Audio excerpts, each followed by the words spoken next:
really thought that point.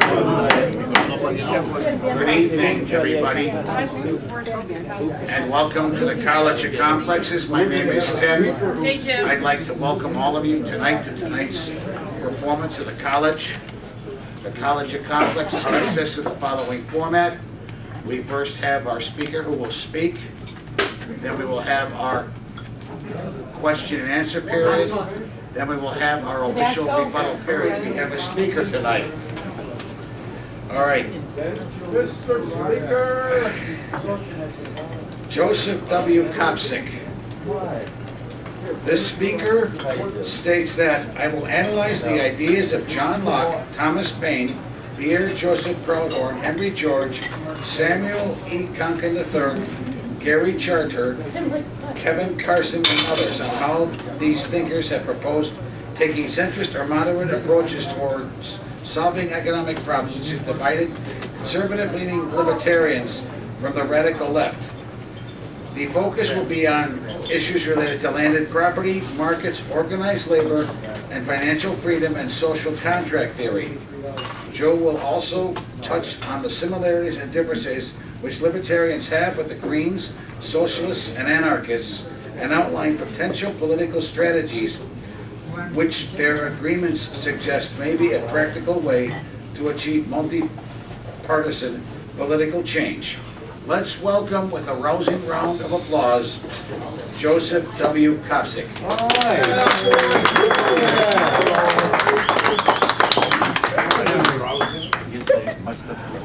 Thank you very much to Charles, Tim, and the College of Complexes for hosting me. My name is Joe Kopsick, and my talk today is called Left-Wing Market Anarchism at the Crossroads of Libertarian and Anarchist Thought. I'm going to talk about the political and economic philosophy of the left wing of the libertarian movement and explain the differences and similarities between libertarianism and anarchism. Just keep talking. To be clear, I won't be talking about the libertarian left, that is the most left-wing schools of radical and anarchist thought, such as libertarian socialism, anarcho-communism, anarcho-syndicalism, social anarchism. These tendencies are not pro-market, but staunchly anti-market. They believe markets are not necessary and favor collective direct action, direct democracy, and participatory planning as methods of managing and allocating resources. These ideas fall into the category of market abolitionism, also called anagorism, referring to a lack of open markets. Parecon and polity are also relevant terms here, referring to participatory economics and politics. Although these schools of anarchist thought are both left-wing and anarchist, they do not qualify as left-wing market anarchists, since they wholly reject the need for trade, exchange, and markets. They are much more difficult to describe as compatible with libertarians than those strains of anarchism which consider themselves pro-market but anti-capitalism. I won't be talking much either about right-wing variants of libertarian thought either. These are the staunchly pro-market, pro-capitalist, pro-private property, and quote-unquote anarcho-capitalists. People who believe anarchism and capitalism are compatible and that capitalism can survive without a state. Since that simple admission would be enough to get them laughed out of a room of anarchists, I won't be talking about them as if they understand freedom better than everyone else does. Instead, I'm going to be focusing on the libertarian and anarchist center. We might call this the radical center of the political spectrum, although the term has a somewhat different meaning when talking about American politics, which I'll explain in discussing radical centrism as a path to political compromise. I also won't exactly be talking about the Libertarian Party platform, although there may seem to be a great deal of overlap between these ideologies. But I'd like to get something out of the way and explain what libertarians want done with the federal government in case anyone isn't clear on that. First of all, Rick Perry and Ted Cruz tried to plagiarize Ron Paul's list of 5 federal departments to cut. The original list did not include the Environmental Protection Agency, EPA, and only consisted of departments of Commerce, Energy, Education, Housing, Urban Development, and Interior. Ron Paul hasn't been involved with the party in a while, but most LPO members will agree with that. Commerce and energy are repositories for lobbying and corporate welfare. Education is indoctrinating our youth, and housing and interior are rigging the markets for land with government interference and speculation. We want to reduce the federal government to its originally intended core functions, defense, courts, and treasury, and let the states run the medical and retirement entitlements, Medicare, Medicaid, and Social Security. Let the states run them more or less the way they please, because the enumerated powers of the Constitution say nothing about either health or retirement. Also because the fact that we do have federal employees who have pensions doesn't automatically mean we should, especially not forever, or that they're financially sustainable at current levels, or that state and local governments could employ these people instead. Doesn't mean that individual pensioners couldn't make their own decisions about health and retirement. We want to cut the cabinet in half to its original size, or slightly larger maybe. bring the troops home, dismantle hundreds of overseas military bases, reclaim our fiscal and political sovereignty for international organizations, and that's just what we want to do in the short term. But like I said, I won't be focusing on libertarian public policy tonight so much as on libertarian political theory. What I'll be focusing on are the schools of radical libertarian and anarchist thought which we can find on the political spectrum, somewhere between those left-wing tendencies of anarchism, which originated in late 19th century Europe, the so-called traditional or classical strains of anarchism, and the modern strain of American libertarianism, which is perceived by much of the public as right of center or even far right. This perception primarily results from libertarian critiques of Republicans as not supporting free markets enough, not supporting balanced budgets, entrepreneurship, values popularly perceived as associated with capitalism, conservative economics, and the right. A little bit about me, why I'm here. Sorry if I'm moving too quickly, using a lot of terms people aren't familiar with. Throughout the presentation, I'll define and differentiate key terms, explain the differences between different schools of thought, clarify the differences in the manners in which anarchists of the left, right, and center think and talk about several key issues in political economy. Most importantly, the political social contract and the three classical factors of production, land, labor, and capital. I'd like to share a bit about myself. I grew up in Lake Bluff and Lake Forest, northern suburbs of Chicago. 2009, I graduated from University of Wisconsin-Madison, receiving a BA and majoring in political science. While in college, I learned to write essays on constitutional law, international relations, political philosophy, and theory. In 2010, I started the Aquarian Agrarian blog, posted my college papers, began writing new original essays on libertarian public policy, political party factions, and independent political parties, and radical and anarchist political theory. Last year, through thebookpatch.com, I published my first two collections of essays. I have a book here which is available too. In addition to my books and blog, I've created and moderated many groups on Facebook to facilitate the discussion of approaches to solving political, economic, and social problems which are radical and anarchist in nature. Among these, basic income and tax reform, which explores the best manners of simplifying and reforming the tax code without neglecting those who depend on financial support from the government. And a group I originally named Market Anarchism Without Adjectives, which focuses on uniting radicals and anarchists of all stripes.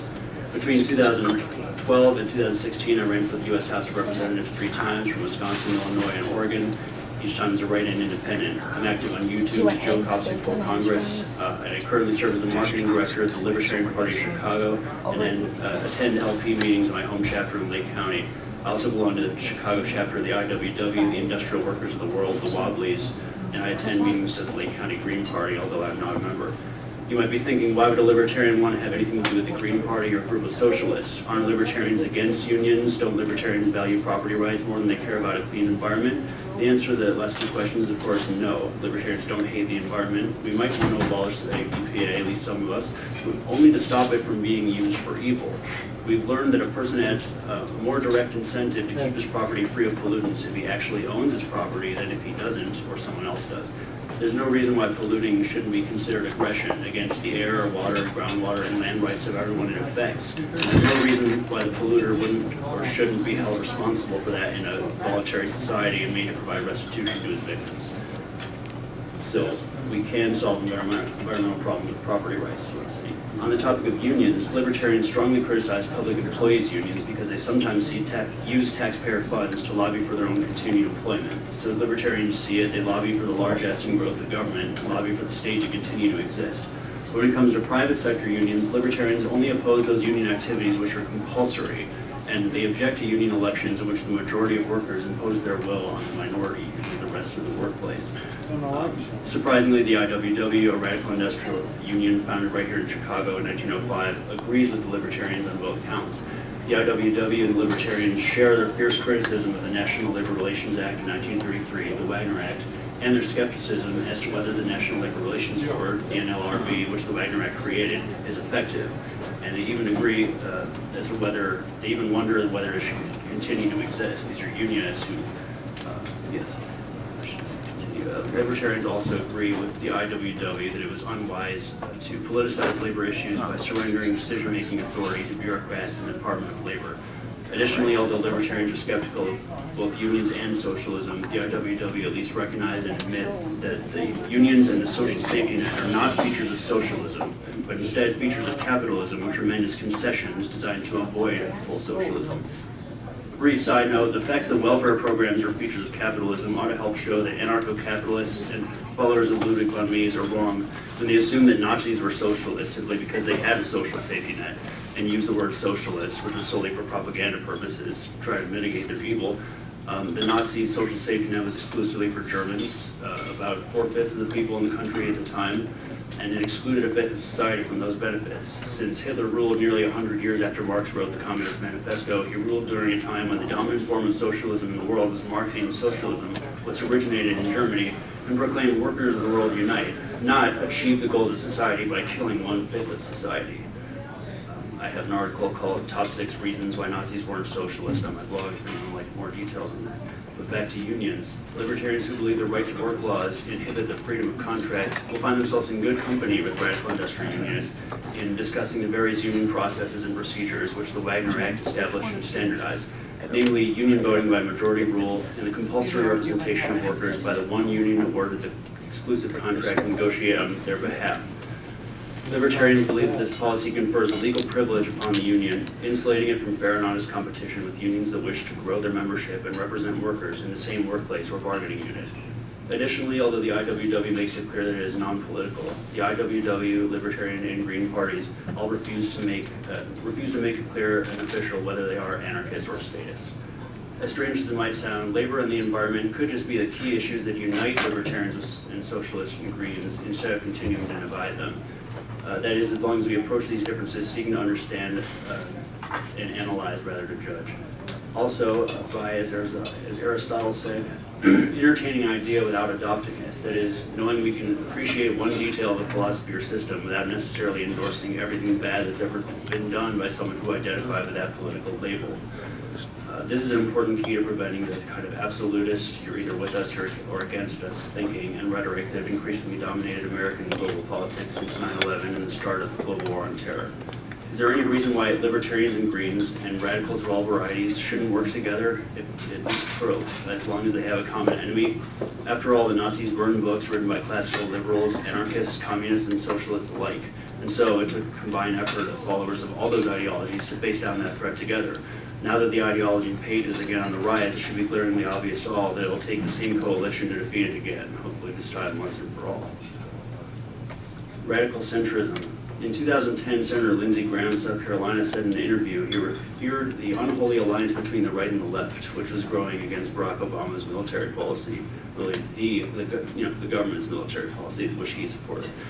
This came several years after pundits noted a rise of a progressive libertarian alliance comprised of Ron Paul, Dennis Kucinich, Bernie Sanders, and others, with support in the wings from Ralph Nader of politics. Well, it's always been out politics.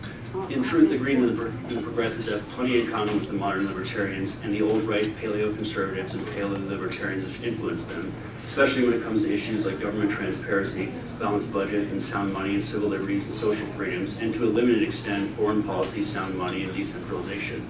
Having noticed a long time ago that this alliance was taking shape, I sympathized for over 10 years with both the progressives and radical leftists who hate the big budgets and warmongers, the neoliberal Democrats and the Republicans, and the libertarians and conservatives who are skeptical of military intervention, whose voices are drowned out by the crony capitalists and neocons and the Republican establishment.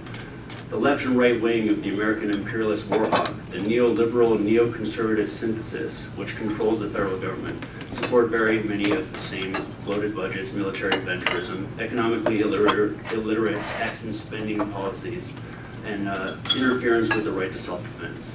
Additionally, both party establishments support requiring people to beg the government for the permission to use their own property and obligating them to beg permission and pay expensive fees to the government for the privilege of being issued whatever licenses and permits may be deemed necessary to engage in any and all type of activity imaginable.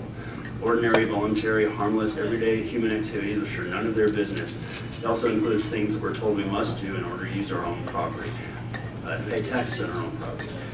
I challenge you to argue that either major party does one of these things, does all these things more than the other. They're just as bad as each other. If we want to learn about alternative social and political paradigms and economic, the alternative systems of exchange, if we want to have more choices when it comes to who and what we vote for, what we buy, and how we live, the first thing we have to do is stop debating whether Republicans or Democrats are lesser of two evils, stop debating whether Nazis or Stalinists were less evil, as if they have any real differences, as if they don't have long histories of colluding with each other.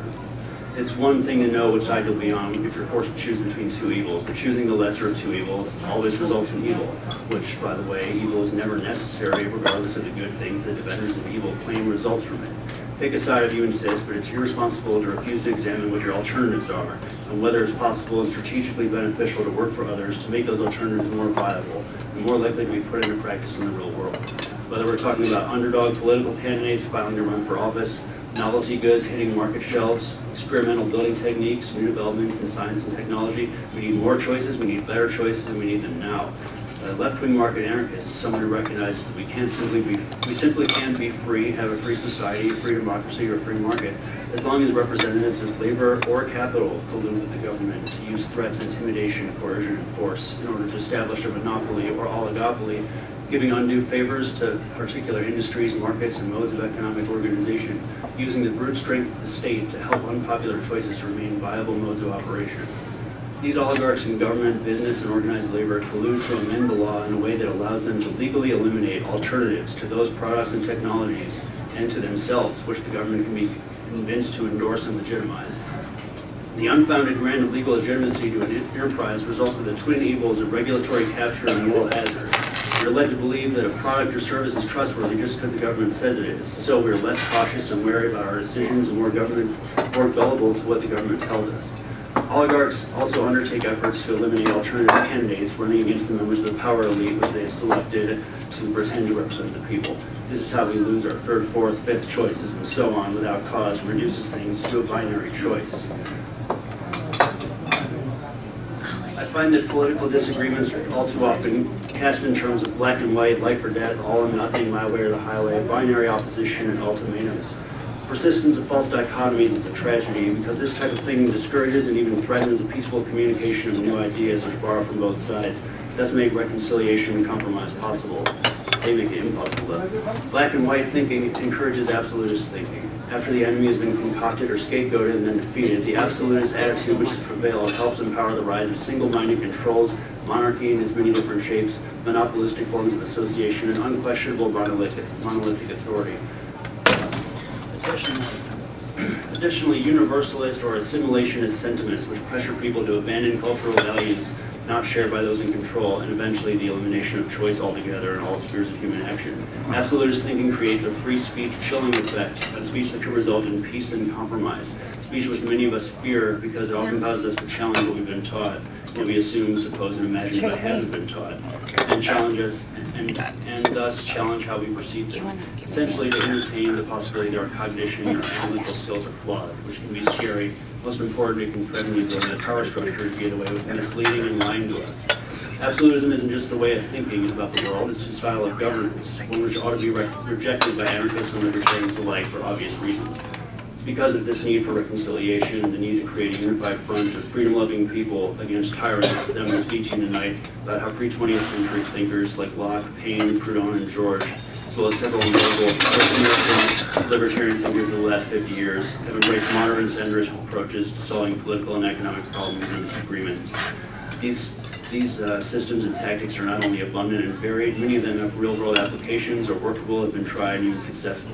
In my opinion, the more we know about how noteworthy and well-respected political and economic theorists have suggested resolving these disagreements, the faster we'll realize just how many of the common distinctions we make between the so-called left and right are nothing more than parlor tricks designed to keep us arguing amongst ourselves instead of figuring out who we agree our oppressors are, confronting them together, and bickering about our differences after the main threats to our freedom have been eliminated or neutralized. My hope is that by spreading awareness about alternative social and economic institutions which avoid, evade, or subvert the state, we make it much easier for ourselves and others to imagine and work towards a society in which no government may forcibly interfere in nor direct anyone's social interactions or economic transactions unless they're a threat to others and unjust the acquired property. I also hope the understanding what the anarchist left and radical right have in common will help make it easier for us to imagine a centrist economic position or system. Additionally, easier to imagine how to popularize and promote such a system in order to use peaceful, respectful discussion and rhetoric to convince people to adopt it of their own free will, without resorting to using government as a tool to force and threaten others into agreement through begrudging assent, which is not consent but submission. I'm a firm believer in the right to criticize the government, the right to communicate that criticism, the right to live under a form of government you support, the responsibility of government to earn the trust and the wealth of people it claims to represent and protect. After having been a Democrat at 12, a Green Party supporter, and a teenager, Marxist at 19, libertarian at 22, and a student of anarchist political philosophy since 2009. I'm also a strong believer in the right to change one's mind. I've always been interested in learning about alternative viewpoints which challenge my own, finding common ground between them, and most importantly, fully understanding them before I judge them. I believe it's very important to comprehend an ideology before you condemn it, even if only for the simple fact that if you see everything in absolutes, you might end up excusing or endorsing violence against yourself in the event you someday decide to change your mind the slightest bit. And there's very little that could change the public mind about anarchists more than successfully communicating that we are all calm, organized, respectful, polite people who are dedicated to peace, and above all, we're more interested in discussing ideas, teaching classes, and holding books instead of bombs. Next, I'd like to examine the etymology of the words radical and anarchist, so those unfamiliar with radical political theory can understand what I mean when I use these words, and also better understand what concerns motivate anarchists and libertarians alike, namely defending people who are being oppressed and bossed around, and people who just want to address problems directly to solve them as soon as possible. First off, radical. Radical and anarchists are not all violent, and they're not necessarily people who throw Molotov cocktails and destroy property, as they've been frequently depicted, especially since the '94 riots against the WTO in Seattle. The root of the word radical is radix, which means root. A radical is simply and literally someone who seeks to get to the root of a problem. Radical and extremists are not necessarily the same thing. Next, anarchist. This is a word whose root is archon. Someone who wants to live without an archon. So an anarchist is someone who wants to live without an archon. The meaning of archon is debatable, but it is perhaps best rendered in English as ruler, leader, or dictator. In her book, The Human Condition, the philosopher Hannah Arendt essentially argues that the word carries a connotation of a person who comes first. This connotation would imply that anarchism is not an absence of rules, nor even necessarily an absence of rulers, but instead anarchism is defined by the absence of a single person whose say always goes. This can be construed to include any dictator, tyrant, or monarch, any person who rules but refuses to share the privilege of rulemaking with other people, refuses to share power. However, this definition of anarchism is probably not what you'll hear if you ask anarchists to the left or right. However, they would define the word. They would probably say the definition I gave is close but incomplete. Anarchists to the left would say nobody should have absolute authority, but anarchism also involves ending the exploitation of the environment and exploitation of working people, such that bosses, entrepreneurs, and property owners are not free to use their property in a way that allows them to behave like dictators, profiting from their disuse and abuse of their own property, or other goods. Others go without those things altogether. An anarchist to the right, on the other hand, that is to say generally a libertarian, would add that anarchism involves ending the state, ending any state, ending the legitimate initiation of violence which it entails, by ending its monopoly on moral authority and the permitted use of physical power. By this I mean not only can the state visit force upon us, it can also legally prohibit and limit us from defending ourselves, especially against them. I'll explain that a bit later. Depending on which libertarian you ask, ending the state might also mean an end of government itself, or an end of coercion. However, not all libertarians agree about whether governments and states are necessarily the same thing. They don't all agree about whether social ostracism is coercive or intimidating, whether the fact that it does not involve direct or overt force makes it an acceptable and non-coercive mode of social interaction. Those disagreements aside, all anarchists agree that ending the state, ending the monopoly on legitimate use of violence, means an end to the legitimization of aggression by a monolithic public institution. But this does not guarantee an end to aggression committed by agencies lacking state protection, however. And that's where the anarchists of the left come in. The ones who criticize anarcho-capitalists who seem to hate the state only because it's stopping them from setting up their own private, personal mini-state on a property which they conquer, homestead through some means, legally purchase from the government that they hate.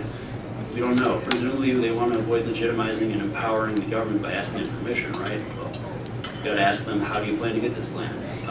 What they plan on doing justify, we have to ask them what they plan on doing justified to others that they've earned the right to keep it. And this is a frequent subject of debate between left and right anarchists, and it's one I'll explain in greater depth when I get to the land issue. Suffice it to say for now, the struggle to get anarchists to agree on what it should take to earn the acquisition and ownership of land and property is perhaps the single most important obstacle uniting anarchists wishing to test out and live under a diverse range of economic systems and styles of exchange. To answer a few key questions about anarchism and libertarianism and federalism. A few questions that would be helpful to answer right away before diving into our main topic. what are the key differences between left and right-wing radical thought? Who were the first people to call themselves anarchists and libertarians? How have the meanings of these words changed over time as the left and right have fought over them?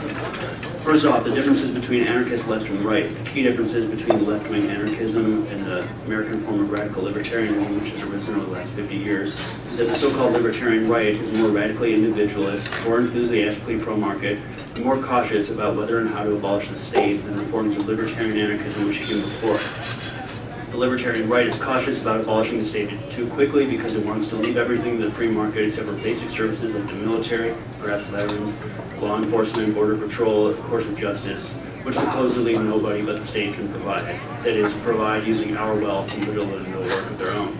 Left-leaning libertarians consider very few of these services easy to justify, if not undesirable altogether, especially in the case of borders. So they're more likely to say that the most basic agencies of government are things like public administration, justice, the court system, infrastructure, supplemental nutritional assistance, perhaps services pertaining to health, labor, and education. And so the libertarian line of thinking goes, if those are the most essential services government provides, then they should be the last functions of government which should be abolished before we can have nearly irrefutable proof that we can enter into a voluntary state of society without risking unnecessary turmoil, dispossession, and bloodshed. Tendencies within the libertarian right include the self-described anarcho-capitalists, pragmatic political libertarians who join the Libertarian Party and consider themselves minarchists favoring minimum government, and those libertarians who consider anarchism possible but don't consider it immoral to participate in the political process. I'm one of them. Second, the origin of the terms anarchist and libertarian. Some say the first person to describe himself as a libertarian was Joseph de Jacques, a writer and poet associated with the Paris Commune, who used the term in 1857 while criticizing fellow anarchist Proudhon. Nowadays, de Jacques is described as an anarcho-communist, but he also advocated natural exchange, and thus could be considered a supporter of markets. But de Jacques was not the first self-described libertarian. Nearly 80 years earlier, in 1789, as Justin told you during his presentation, writer and historian William Belsham, an English Whig, who supported progressive political reform, used the term libertarian in defending free will against what he called the necessitarian thinking, or what we now call the determinist philosophy, people believing in predestination and preordination rather than free will. Of course, that's philosophical libertarianism, not political libertarianism, but they're not unrelated. The first person to call him an anarchist, at least we know of in modern times, is Pierre-Joseph Proudhon, a French philosopher self-described as a federalist. He is known today as the founder of the economic philosophy known as mutualism, and even as the father of anarchism. The school of anarchist thought, which he founded, is referred to as mutualist anarchism, and sometimes described, occasionally as an insult, market socialism. Proudhon favored collective management of resources combined with market-based allocation and a national public bank. Third and last, how have these terms changed meaning and association? For those who are wondering, how can you be a federalist and an anarchist at the same time? 200 years ago, federalist didn't mean someone who supports a strong central nationalized government. Back then, it referred to a system wherein power is shared between the central government and the regional or local units of government, with each having independence over duly delegated, distinct, separate spheres of policy influence to prevent interference. Sounds like the original tenet of the American model, right? Back then, federalism was practiced as much more compatible with localism, subsidiarity, and decentralization. In the American system, dual federalism refers to separation of powers between central government and states, while triple federalism refers to adding units of government below the state level, really within, because they're not subverted to them, to have some independence too. Anarchism and federalism are perfectly compatible if you consider that in America, people in the states created the federal government. The federal government didn't create the people or create the states. And if the people created the federal government, they should only exist at the mercy of the people and submit to abolition or dissolution if that is the people's will, especially if it's more oppressive than in more local jurisdictions. For the same reason we fought the revolution, that crime should be tried close to where they occurred. Shouldn't be governed by dissident authorities. In the late 19th century, anarchists, socialists, and communists, that is left-wing anarchists, referred to themselves as libertarians without shame. Some say the term libertarian started becoming interchangeable with anarchism when in the early 20th century, the public reputation of anarchists as violent became more persistent.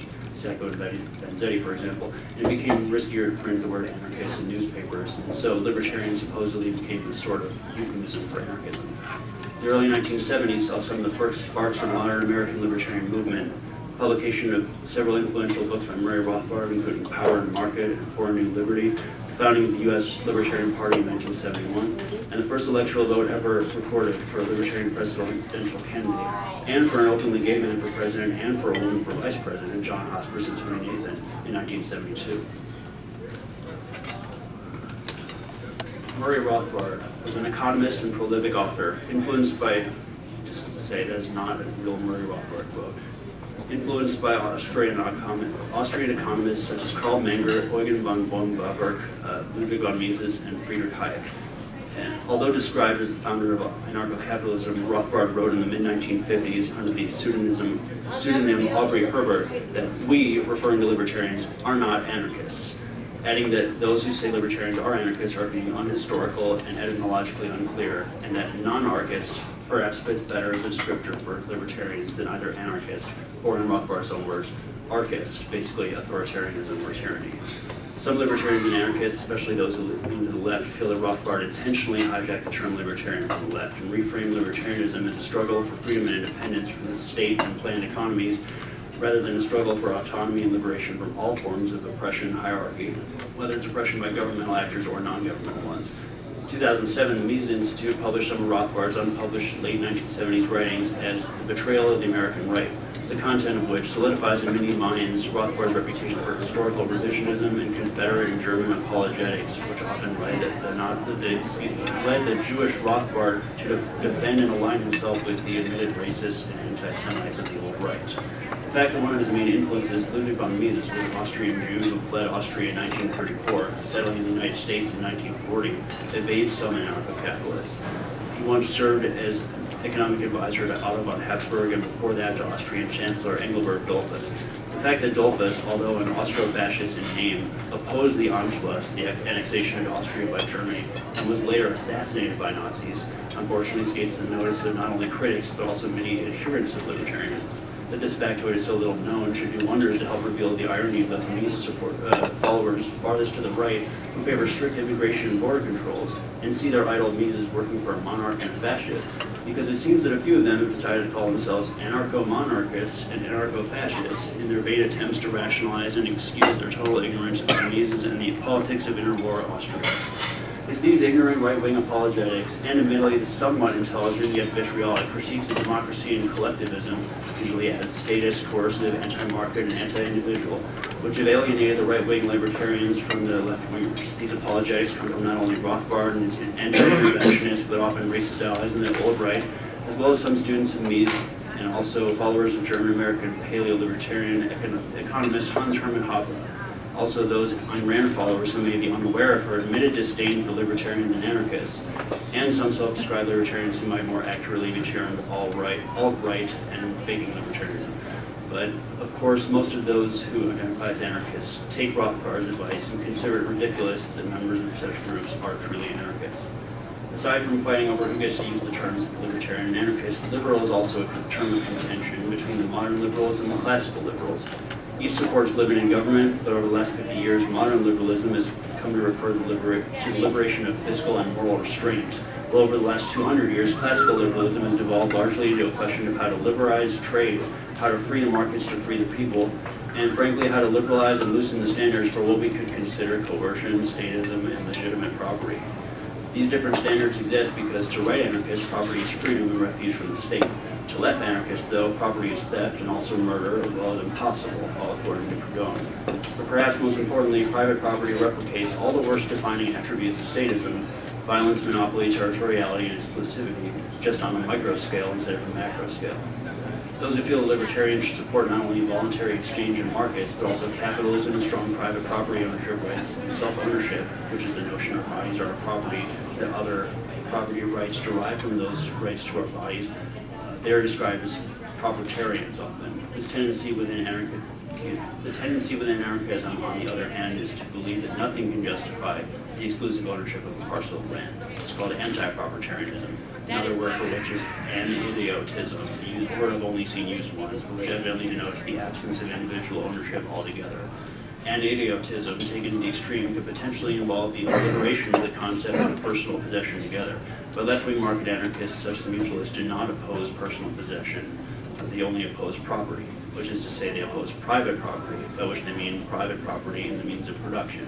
That is, the ownership of land, labor, power, and capital by someone who has no need for it, who nevertheless leverages those assets to essentially charge employees rent for the privilege of using their tools. The owners and lenders of private capital, whom Marx called bourgeoisie, insist upon their right of increase, their right to exact a greater amount each year, essentially based on the unchecked assumption that rent will continue to go up, currency will continue to inflate, and I have no motivation not to seek higher profits next year. And the specious idea that a borrower can do anything but be pressured and coerced into assenting to someone profit off of lending out wealth and capital and interest for the privilege of working hard every day to afford the means to get up and go to work the next day until you work yourself to death. If there are any New Deal Democrats in the room, you're about to stop being a New Deal Democrat. Because Franklin Delano Roosevelt had an opportunity to sign into law a 30-hour work week, but he caved under pressure from entrenched money business interests. If that doesn't convince you that big government has no compassion for working people, I suggest you consider the possibility that being required to work more than you need to for no good reason isn't a way to imbue a society with morality and a work ethic. It's a soft form of slavery. To compare being overworked to slavery is not to diminish the suffering of African Americans under slavery. It is to point out that Lysander Spooner, an abolitionist white man writing during Reconstruction, and Frederick Douglass, a black man who escaped slavery in 1838, agreed that so-called political slavery, oppression by government, is prone to the same degree of abuse and chattel slavery. In a similar vein, Marx and Proudhon agreed that wage slavery, exploitation by employers, is comparable to slavery as well. And as we now know, political slavery can result in more slavery-like conditions for wage workers, as what I said about FDR. Although FDR was influenced by a real socialist, Norman Thomas, his Charlie, hold on. I just want to remind our speaker's going pretty good. We just want to keep him, let him finish first before we get into side bar conversations. Please continue, sir. Sure. Although FDR was influenced by a real socialist, Norman Thomas, his theft of a quarter of all our working lives and his theft of a quarter of the value of the gold that his administration confiscated from the American public by turning around and selling it, in my mind, there's little cause for socialist progressives with convictions to honor this man. He was certainly not a liberal, at least not in the sense that word means liberating the people by limiting government's ability to run and ruin their lives. And he had little respect for ordinary working people's personal possessions, their savings, or their right to care more about their own ability to deal with stress and physical pain on the job, rather than the profits of the person who's working in half to death and expecting to save up enough to buy the land and capital necessary to create a socialist utopia of his own.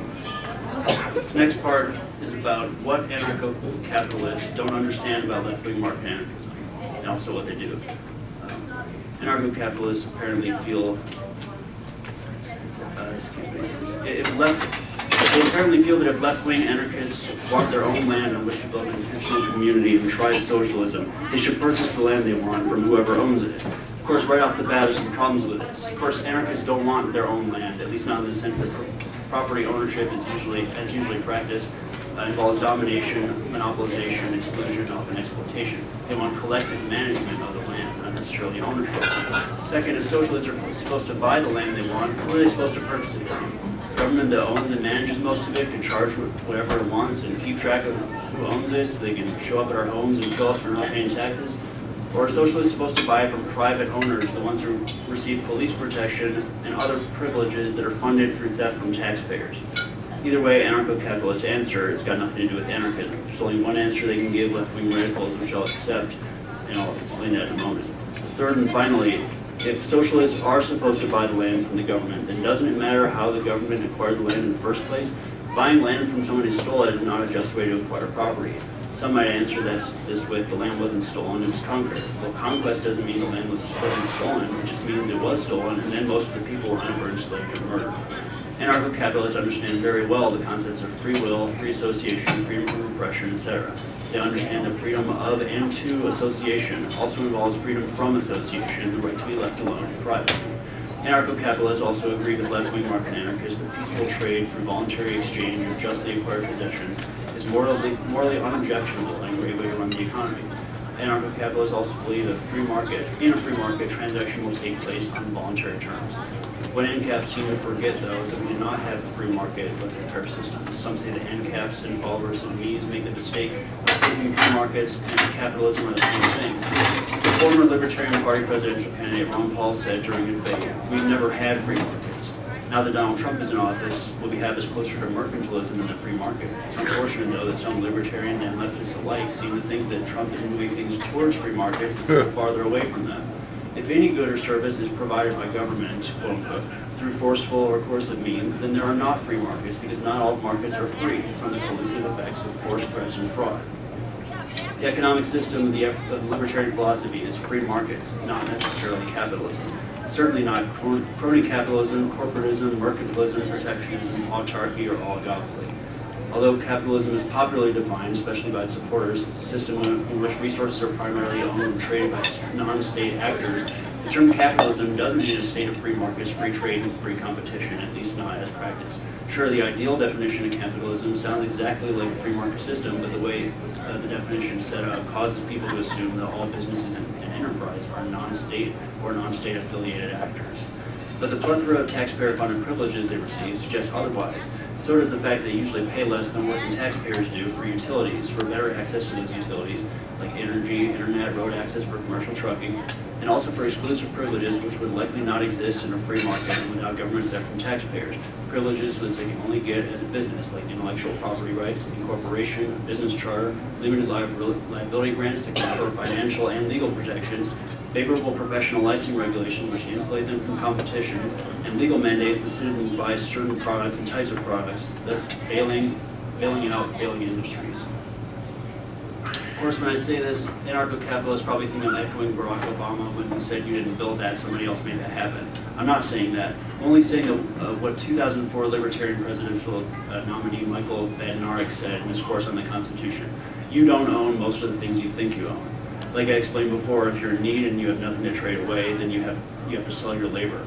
If you want to avoid selling your labor, then you have to be able to fully own something before you can sell or trade it away. Because if you don't fully own it, you're just renting it, using it, or occupying it. You have to get someone else's permission to sell or trade it. Unless you have the manufacturer's statement of origin on your car, according to Badnarik, it's not really your car, because you don't know who produced it, who had all the original documents that would allow you to fully own it. And if you don't own the land, says Badnarik, under your house in full allodial title, that is the development rights, the water rights, and the soil rights underneath the house, you don't fully own it. And of course, if you rent a house or apartment that's not yours, you don't fully own your residence either. Anarcho-capitalists and right-wingers will talk about Colin Kaepernick and go on about, well, what if I own a football stadium? Well, you don't. So what a private owner of a stadium or a team does with it is none of your business. And you're not a libertarian if you think it is. And the patriotic displays you see at football games are heavily subsidized to promote American military propaganda. So you're not even talking about a non-state actor or anything that has to do with the free market. You're just saying what someone else should do with their own property. And that is tyranny, that's not freedom. In my opinion, the use of the word capitalism denotes a preference for the concerns of capital and industry over the concerns of labor and working people, just as socialism denotes the opposite. A free market system would not afford more rights to a person who owns physical or financial capital, nor to someone who doesn't, because each of them is just an individual who would be treated in proportion to how much he earned of his own effort to what he has. Americans who buy and sell land are buying and selling stolen property, building other properties on top of it, and thinking that stolen property below it made it possible to accumulate that wealth upon it. And they're part right, it does. A strong government does foster the environment for wealth to accumulate. But they forget this founds a nation upon theft and calls it freedom. Since an anarcho-capitalist is a free market idealist who often forgets we're not in a free market, he sees a transaction, remembers that in a free market all transactions are voluntary, and so he wrongly assumes the negotiation taking place is happening on totally voluntary terms. He fails to see how the terms of the transaction are constrained by unseen forces such as social pressure, rules and regulation which limit the number of available options, and taxes which disrupt normal prices and costs. And those forces are forces. Social pressure is coercive because it carries with it the underlying implicit threat of force, even if it is incredible to carry it out. And the other forces are governmental. Basically, if a transaction occurs, that it must be voluntary. That doesn't mean that if a transaction occurs, that it must have been voluntary. It's a slight difference that you have to be able to recognize. Left-wing market anarchism says that yes, we should have freedom of association, free trade, markets, competition, free people, but also free cooperation, free movement, and yes, free stuff as long as it's freely given and freely received. Additionally, that if a transaction is to be described as fully voluntary, it must be mutually beneficial. That is, each part of the transaction must believe it is in its own rational self-interest to participate in it, and feel that it satisfies its own subjective values and its particular wants. We live in a society as the meme says. If anarcho-capitalists and radical individualists don't want to live in society, then they don't have to. They don't have to work or pay for society or government, as long as they don't receive any of the benefits. But if you want to live with and around other people and interact and transact with them in order to align individual interests with collective interests, not subvert individual interests to collective interests, then all transactions must benefit both or all people involved. In economics, this is referred to as a Pareto improvement, after the Italian marginalist economist Vilfredo Pareto.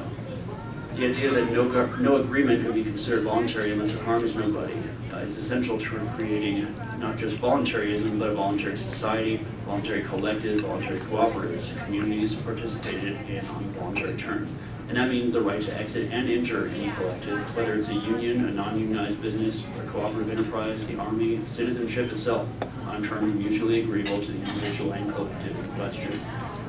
Individualist anarchist Max Stirner wrote in his book, The Ego in Its Own, if it is said socialistically, society gives me what I require, and the egoist says, I take what I require. If the communists conduct themselves as ragamuffins, the egoist behaves as proprietor.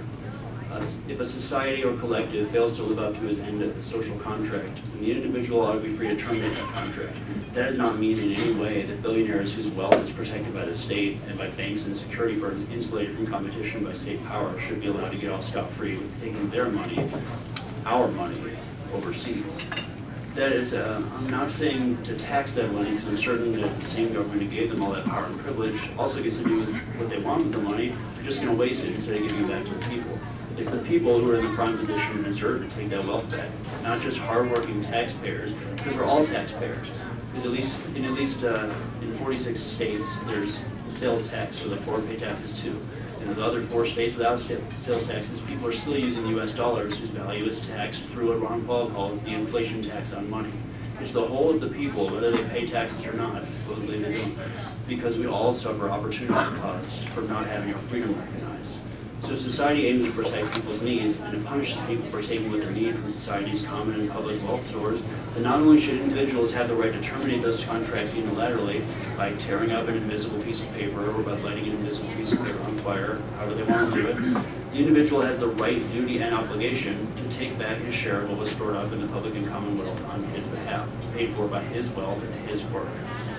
The last few things that anarcho-capitalists don't understand, which I'd like to explain. First, not all communism is authoritarian. Second, not everything is property and capital. 3, acquiring property and justifying keeping it, especially if we're talking about landowners, takes a lot more effort than they're willing to admit, especially if you want to call yourself an anarchist.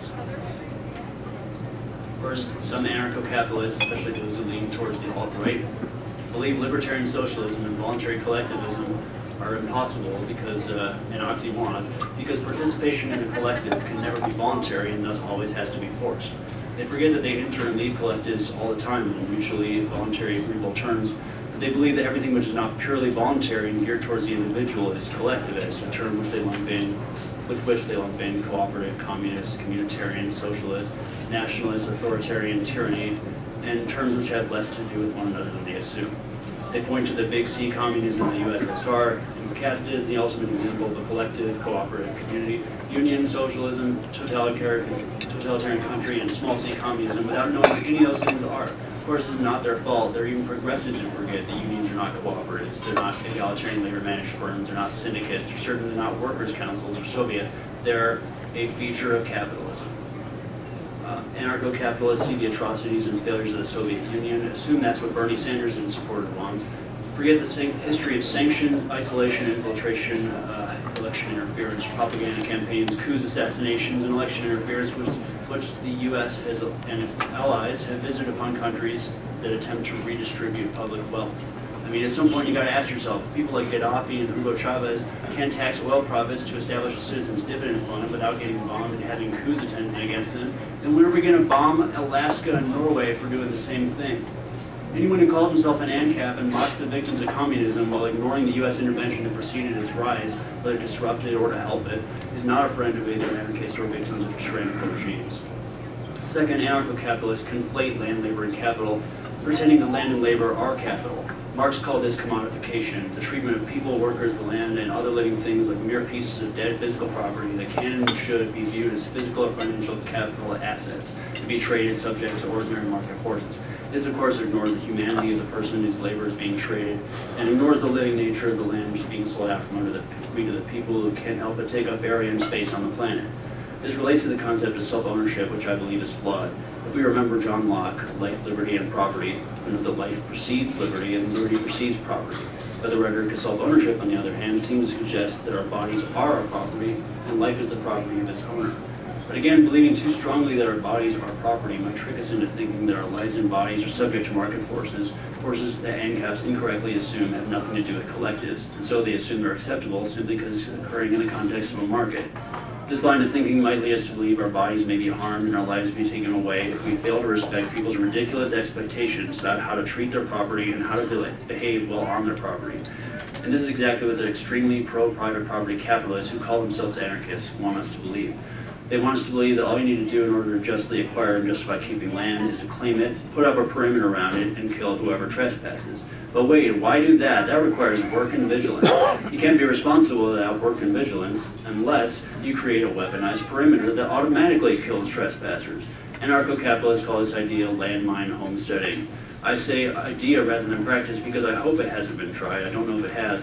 But back to my point, this is how ANCAPs think. They want to use their property to trap people, to create enclaves without easements, so they can do what the English government did to the commoners in the 1600s, the enclosure of the commons. Anarcho-capitalist obsession with trapping human beings, enclosure, and borders, and Hans Hermann Hoppe's supporters' advocacy of physical removal of Democrats, socialists, and communists who supposedly can't respect other people's property are all extremely problematic obstacles to left-wing and right-wing anarchists getting along. Leaving aside the question of how you're supposed to physically remove someone from a covenant community whose membership is not based on area or territory at all, how can you ensure free trade into your community if it's closed off from the rest of the world by a border wall or other fortifications? Like I explained earlier, this is how ANCAPs miss the fact that when they advocate for controls and impediments like this, they're replicating the conditions of the state on a small scale, not abolishing statism. Perhaps most baffling of all, most libertarians still don't understand the argument for prohibiting discrimination, segregation, and baseless exclusion of patrons from enterprises offering public accommodations. The issue at the center of the matter is in the U.S. Supreme Court case, Heart of Atlanta Motel v. U.S. and Title II of the Civil Rights Act of '64. Gary Johnson was the only Libertarian Party presidential candidate who said that he would have signed the bill to integrate restaurants, hotels, etc., but he declined to explain his reasoning. This is something most of the party seems to consider a betrayal. But Johnson has explained outside of the party's debates that he would not want to go backwards on what he sees as civil rights progress. Remember, enterprises are not strictly private property. They operate according to zoning laws, and the terms spelled out in charters are often publicly subsidized, if not through direct subsidies, then at least by loans and easy credit aided by monetary intervention that causes artificially low interest rates. They rest on property that is owned and or managed by government, but that doesn't stop ANCAPs and unfortunately religious conservatives from taking their business to be wholly their property and using that to justify excluding people without cause after they agree to abide by the anti-discrimination rules of their state, while telling other people that they can immigrate illegally or break any other minor laws. They're hypocrites. An enterprise that receives taxpayer funding, assistance, or privileges of any kind should not be allowed to discriminate against the members of the public who pay those taxes for it to stay in business. The public who might be even required to buy their product directly according to the law, in addition to indirectly through taxes and business welfare. Of course, this is an economic and constitutional argument, and whether and when we have the right to conscientious objection in the workplace should not be just ignored in discussing this issue. You might be asking yourself, okay, so people need property to be able to avoid working too hard and trade their things instead. But if you don't want them to own land and businesses, then what are they supposed to own and trade away? If certain communities want to allow people to own land, they should be able to do that, as long as they don't stop other communities from managing land in common. Personal possessions, that is, small, easily movable, often mass-produced things which are not essential to the production process and would not make sense to be owned by large numbers of people, can be owned. And we can own our vehicles and our homes and trade all those things at will because those things can be moved. But moving the land itself and earning land take a little more effort than just planting some lawns. It takes planting trees as well. So we get on to the topic at hand. What is left-wing market anarchism? And what it takes to earn property and make a fair trade. As the name suggests, this is the left-wing market anarchism. But what's market anarchism? a radical libertarian philosophy which theorizes that the state is intrinsically violent and aggressive and intrusive in our political, economic, and social affairs, even those which harm nobody, and therefore it should be abolished. Additionally, that any and all goods and services we could want can and should be provided voluntarily through free exchange and markets without any state direction or interference. The left wing of market anarchism consists of all the anarchist schools of thought that find themselves caught between the social anarchists of the left, like Emma Goldman, and the market anarchists who sometimes call themselves ANCAPs and are farther to the economic right. While the anarchist left calls for social freedom and the anarchist right calls for economic freedom, those in the middle believe that both are possible in this article. While social anarchists develop alternative societal structures and lifestyles, which are alternatives to government control and association, market anarchists develop alternative economic mechanisms and systems and styles of exchange that serve as alternatives to the economic management or mismanagement, misallocation, and misdistribution, cheating medicine, which is performed by the state. As we would expect, those finding themselves in the middle do both these things. It would be difficult to say whether these radical centrists or centrist anarchists are neither capitalist nor communist, or both capitalist and communist. But they are against totalitarianism, authority, fascism, decentralization of power, arbitrary decision-making power, undeserved authority, involuntary subjugation to government and the state. The anarchists at the center believe that an anarchist system which focuses too much on being specifically communist or capitalist will tend to make excuses for the use of force against anarchists espousing different economic ideologies. And of course, having used force makes it difficult to prove that you're a peaceful individual who can govern himself, take responsibility for himself, and exert the level of self-control which is necessary to live without government, so that anarchists can trust you to cooperate with them more than you compete and differ with them. In order to avoid the extremes associated with focusing on implementing a particular economic system more than implementing anarchism, left-wing market anarchists feel the need to find an economic system in the center, which allows individuals and collectives, and individuals and other individuals, to transact on mutually agreeable and mutually beneficial terms. In the late 19th century, individualist and mutualist strains of anarchism appeared, and people like Pierre-Joseph Proudhon, Max Stirner, Lysander Spooner, Josiah Warren, and Benjamin Tucker formed the center ground of anarchism. This coalition formed a set of anarchist tendencies which is easily reconcilable with the farther left anarchist tendencies according to anarcho-syndicalists like Rudolf Rocker and anarcho-communists like Enrico Malatesta. But at that time, another current of anarchism was beginning to take shape, the one which gave rise to the libertarian movement. In the mid-1800s, France, classical liberal C. Frédéric Bastiat served with Proudhon in the French National Assembly on the same side, the left. That's right, a classical liberal on the left side of the government. Bastiat, who wrote a book called The Law, had a protege named Gustave Molinari, the Belgian economist after whom the Libertarian Molinari Institute is named at the Center for a Stateless Society in Alabama. Molinari wrote the Production of Security in response to the Paris Commune of 1848, criticizing the communards for establishing a monopolistic version of supposedly stateless communism, but which resembled a state. He could be considered the very first market anarchist thinker, save for perhaps the businessman who first said laissez-faire in the mid-1600s. So now we come to the central ideas of left-wing market anarchist thought, the ideas of Henry George, Benjamin Tucker, Josiah Warren, and Pierre-Joseph Proudhon. I'll also touch on the ideas of John Locke and Thomas Paine, two people it's a little hard to argue were actually anarchists, but whose ideas also help provide an American political context to those often radical ideas. I mentioned earlier that FDR was influenced by the socialist Norman Thomas. Thomas was in turn influenced by the 19th century American economist and social theorist Henry George. George's 1879 book, Progress and Poverty, was published. George's philosophy came to be known by many names: Georgism, Geoism, the single tax, and land value taxation, or LVT. George advocated a free market in everything but land, while arguing that land value should be taxed, while the value of homes, buildings, and human activity should not. George wanted to tax not property value, but the so-called unimproved value of land, more or less the value of the effort it would take to return the land to its natural state. The single tax, which would also aim to simplify taxes in the process, think no more income taxes, no more sales taxes, would intentionally deter the exclusive ownership of land. Knowing that we get less of whatever we tax, LVT would tax destruction but not production, leaving people free to produce and keep what they produce. The tax, more accurately a rent payable to what is called a community land trust, at a value determined by land value markets which are inclusive and immune from influence by speculation, would deter blight, disrepair, abuse, waste, pollution, and the hoarding of common natural resources, land, air, water, etc. Many modern Georgists also wish to deter externalities by imposing Pigouvian taxes, named for economist Oliver Pigou. Externalities are consequences of decisions that affect people who do not choose to be affected by those decisions. In extreme form, Georgism might involve carbon taxes, a citizen's dividend, and/or taxes intended to deter behavior based on unfounded moralizing. To impose the latter would certainly be anti-libertarian and prevent libertarians in Georgia from coalescing around a geo-libertarian idea, an example of whom is Libertarian Party co-founder, one of the developers of the political compass, David Nolan. Other supporters of George's philosophy include Milton Friedman, Joseph Stiglitz, Mason Gaffney, Mark Twain, Frank Lloyd Wright, Aldous Huxley, and Winston Churchill. The Georgia School of Social Science, right here in Chicago, and the Georgia Group Common Ground is active in at least 10 or 15 metropolitan areas around the U.S. LBT and an experimental version called split rate taxation have been tried in communities in Pennsylvania, Alabama, Maryland, New York, Estonia, and Singapore. Numerous Pennsylvania towns have found it to reduce blight, pollution, waste of land, the number of abandoned properties, rent, property taxes, and unemployment. Henry George's idea was essentially that if you want to own land, you have to compensate the community you bought it from. It seems a very free market. For the cost the community incurs from whatever protections and privileges it gives to you as a result of recognizing your land claim and granting you a land title, which is usually deemed a necessity. Basic services, such as a recorder of deeds office, other registrar of land titles, zoning laws, a police force, of course, in which property disputes may be resolved. Thomas Paine, the author of Common Sense, essentially argued the existence of these services deprives people their natural right to fully own and inherit land. So he argued that each adult citizen receive an annual sum as compensation.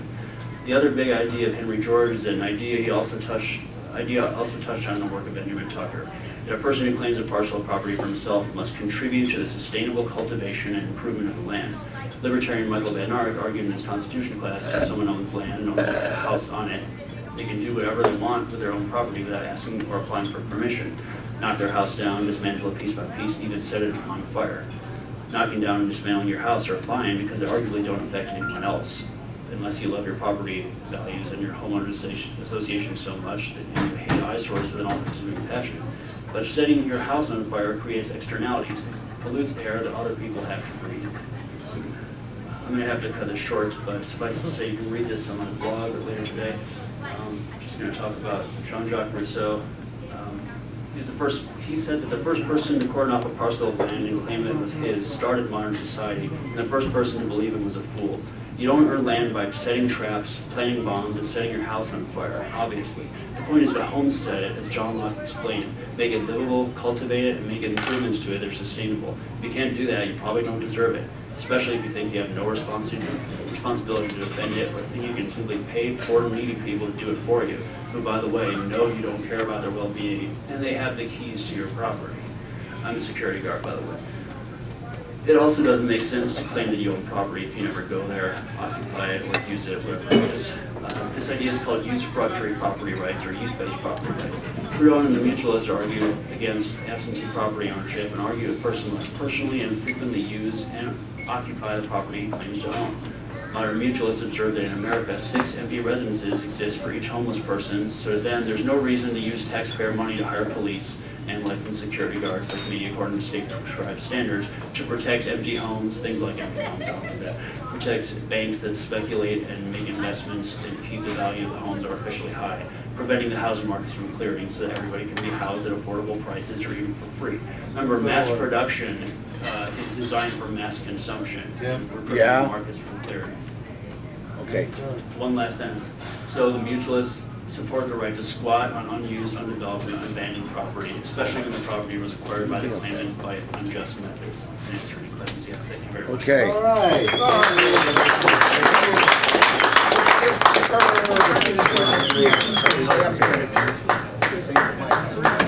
First question, who's got it? Tim. You know, you covered a lot of ground.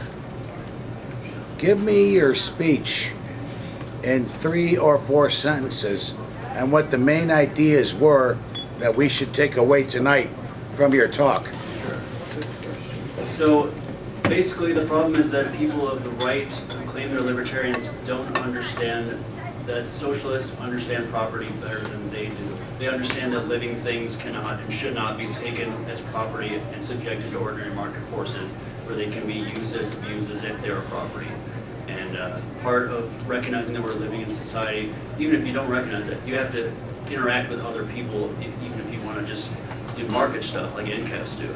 And you have to be able to negotiate with them on some kind of firm ground, and you have to understand where they're coming from and how the government got its property, why it's immoral to legitimize the government by just doing with your own property what they tell you to do, getting property how they tell you to get it. It just plays into fascism and leads us all to become fascists. Okay. Next question. Anarchism's real. All right, next here. Is a left-wing market anarchist, is that the same thing as a right-wing social anarchist? And if so, why don't you just call him a centrist anarchist? I think centrist anarchist is a better application. Left-wing is kind of, the left-wing market anarchists are those libertarians who lean towards the center, really. It's between the center and the Libertarian Party, which is a bit more to the left. But a right-wing social anarchist is kind of someone who considers that nationalism, individualism, and markets are sometimes good. Sometimes they can cause other socialists to say that they're not anarchists, really, but they are the kind of people that we can convince to listen to our philosophy. It is requested that our speaker try to be a little more succinct. Yeah, Please. You say you're a member of IWW. I'm one too. But would you say IWW is libertarian or socialist or anarchist? Well, they're in a way they're libertarian socialists. They're members who are Marxist-Leninists. I'm a mutualist and belong to it. They don't accept members who have subordinates who work in a way that has where they're the boss of somebody. In some cases, they actually allow that, but there is a very libertarian streak to them, and they are skeptical of what the federal government's doing with labor, whether it's Republican or Democrat in office. Those are the people we can get listened. Hey, would you say America is a capitalist country? It's more capitalist than it is socialist, but it's mercantilism with a social safety net. Good. Go ahead. All right. So, is there a libertarian plan for... Speak up, louder. Is there a libertarian plan for Peoria? I'm not from Peoria. I just got that shirt here. Got this shirt there. The Libertarian Party platform is, I'm sure it's available online at the national website. Charlie. Yeah, Joe, am I correct that you don't like the Wagner Act where employees take a democratic vote, and you don't think that people that lose a vote, people with a science degree, people who lose the vote shouldn't go along with the winning vote? Could you tell me where votes take place that those who lose a vote don't have to agree to the winning measure? Well, it's federal In law. the world, one example where you don't have to do that. Thank you. Where you don't have to abide by a democratic decision that you've already agreed to participate in. Yeah, I mean, you can force people to submit to a democratic decision if you want, but that requires using force. Is there any example you Yes. can give me where you do not have to go along with the majority? It's called a coup d'etat, Charlie. In the world. I don't know that I can. Well, Not the one in only the example I world, can but the cite is Wagner anytime Act- someone has resisted The a government Wagner or Act elected to you is official. different? Okay, so you need to watch a video from 1989, Mike Sinto show in Ohio. A guy named Reed Larson of the National Right to Work Foundation came in and explained it's Is because the of the Wagner Act Wagner different Act. than why is that vote different? The Wagner Act creates free riders. It requires people who don't agree to that majority union. It requires them to submit to support by it. Submit Well, to be don't you have negotiated to on in its any behalf. vote? Do you have to? When you lose. I mean, can I say Trump's not my president? Yes, you just said that and no one killed you, yeah. I can, I'm serious. You go along, you're a science graduate, you made an assertion that you can't give me an example of. An example You that told me someone to is, watch a video. let me ask you, and you're asking for an example of a time when someone has resisted a collective imposing its will on You them? have a right to disregard the majority decision. Yes, Oh, you because we're individuals. Next question. Yes, next question. Jonathan. All right. Every 4 years, the opinion of the majority of Americans based on our opposition to wars of aggression for various moral and economic reasons are best represented, to my knowledge, by the Libertarian Party and the Green Party candidates. How do we break out of this cycle of being sheep and being duped by the corporate media who refuse to tell us about these two very significant parties and their public policy suggestions of how to not get locked into these imperialist wars every single decade?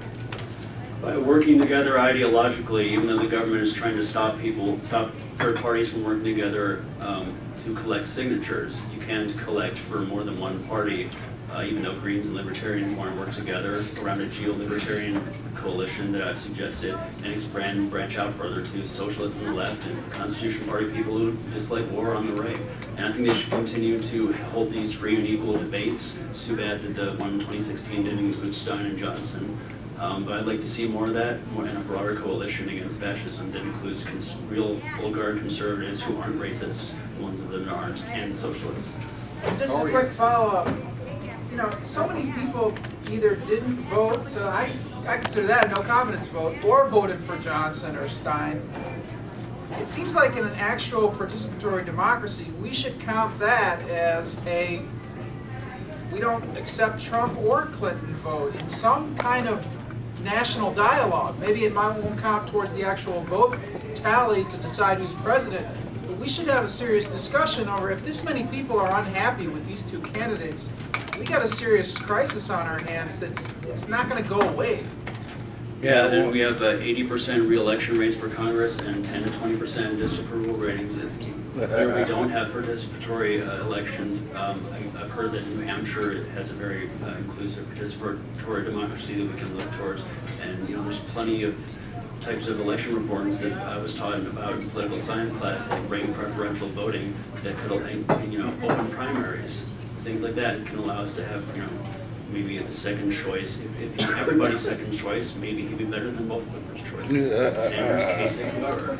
Well, how can the Libertarian Party repeal the IRS and repeal the income tax and abolish the IRS? I read that in the statement about the Libertarian. Yeah, well, I've suggested Georgism, like having the communities tax people for the use of land and not taxing basically anything else. And, we get rid of we have to delegitimize the amendment that created it. We have to repeal it. We have to look into it. It might have even been passed it might have not even been passed according to, actual rules. It was rushed through during a Christmas session when everyone wanted to go home. And so we should revisit that. There have been people who said to the public, I'll give you $100,000 and you can actually find a piece of federal legislation that specifically says you have to pay your income tax to the federal government. No one's taken them up on it. We got to find it, we got to admit that it doesn't exist. We have to maybe have a formal amendment to repeal it forever. Because we did without it until 1913, except for a brief period during the Civil War. We can do without it again. Okay. All right, Mr. Travis.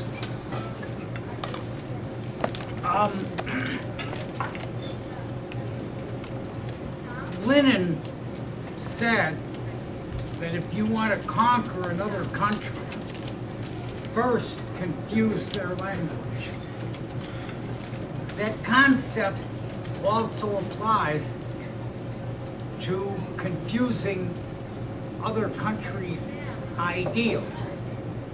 So if you go in and you set up all kinds of different organizations that conflict with one another and create a chaos, it's much easier to walk in and take over, which is, by the way, pretty much how Hitler did it in Germany. There were many conflicting groups.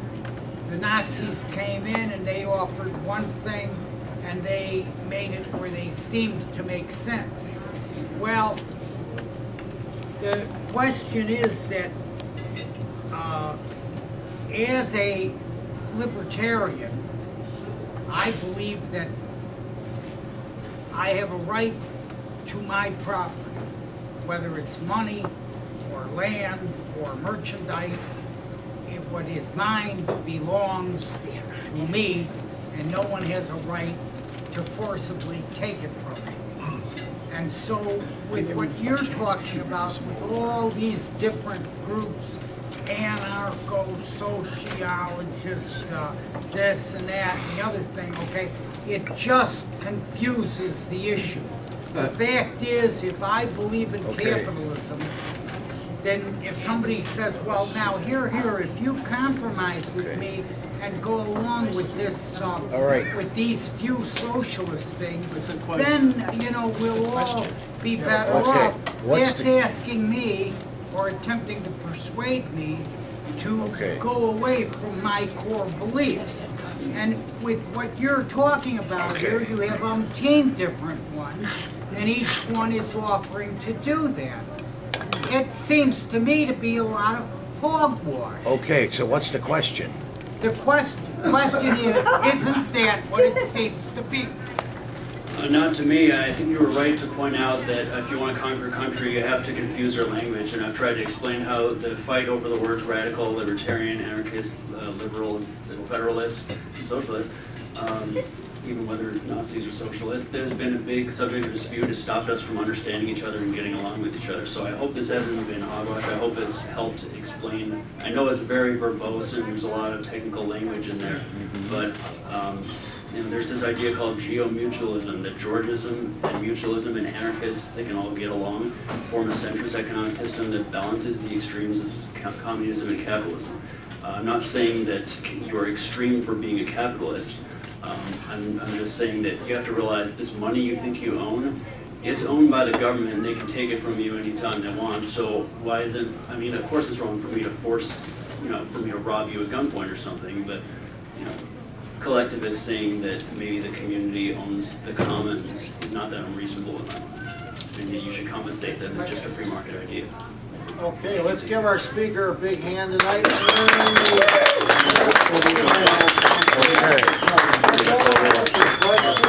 You've seen this before.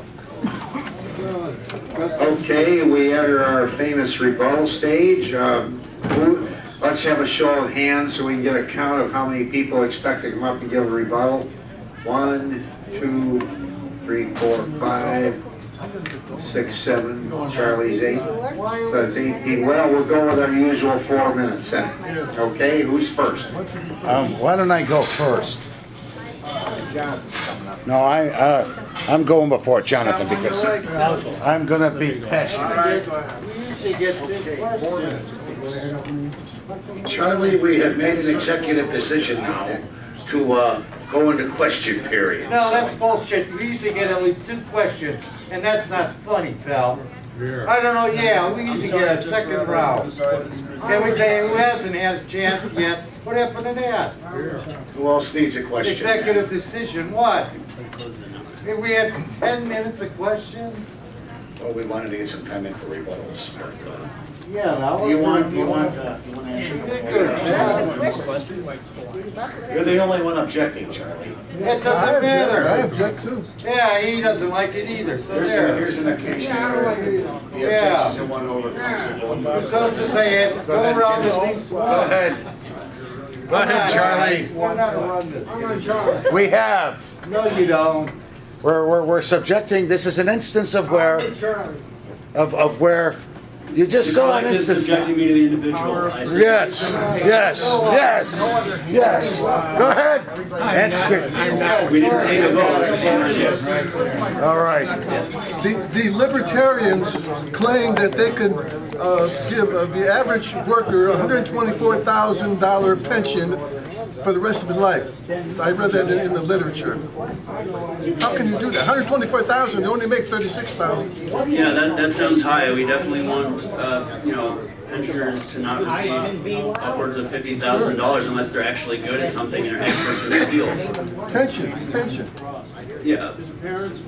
I'm sorry if I don't understand your question. Could you? It's in your literature here that the average person can get a $124,000 pension annual for the rest of his life. In your literature. I haven't read that particular pamphlet, but are you saying that they could receive it, like if the government continues to grow, or that they're receiving it now? They make that claim that if they got rid of Social Security and had a pension fund, and invested in pension fund that they could stock fund, that they can get 124,000 a year. I don't know where that particular estimate comes from, but so the libertarian theory I'd like to see the source on it. Sure, I'll look at it. But the libertarian idea about pensions is that if individual workers can control and self-direct their pension, then they will be able to make wiser decisions than the state could, because the state has an interest to profit off of them rather than protect their wealth. All right, who else has a question? Charlie, you better have An a... inherent function of government to take from the rich and give to the poor so they don't die of starvation? No, that's what Robin Hood did when he was stealing from the government. So the poor should die of exposure and starvation? Robin Hood stole money from the government that it has stolen from the people and gave it back to the people. The government doesn't steal from the rich and give to the poor. Robin Hood did that, and he was murdered. He was pursued by the government. He's a fictional character. But So the government should do nothing? yes, we can all do it ourselves. If there's something the government does, Despite hardship of the population? government killed 200 million of its own people in the 20th century. The You want that government to should happen do again? nothing in the face when confronted. Yes, it should do nothing by stopping the killing people and supporting terrorist groups. Hardship. All right. All right. Are you There's a satisfied? group called Food Not Bombs that gives people food for free. It's fine. Any other questions?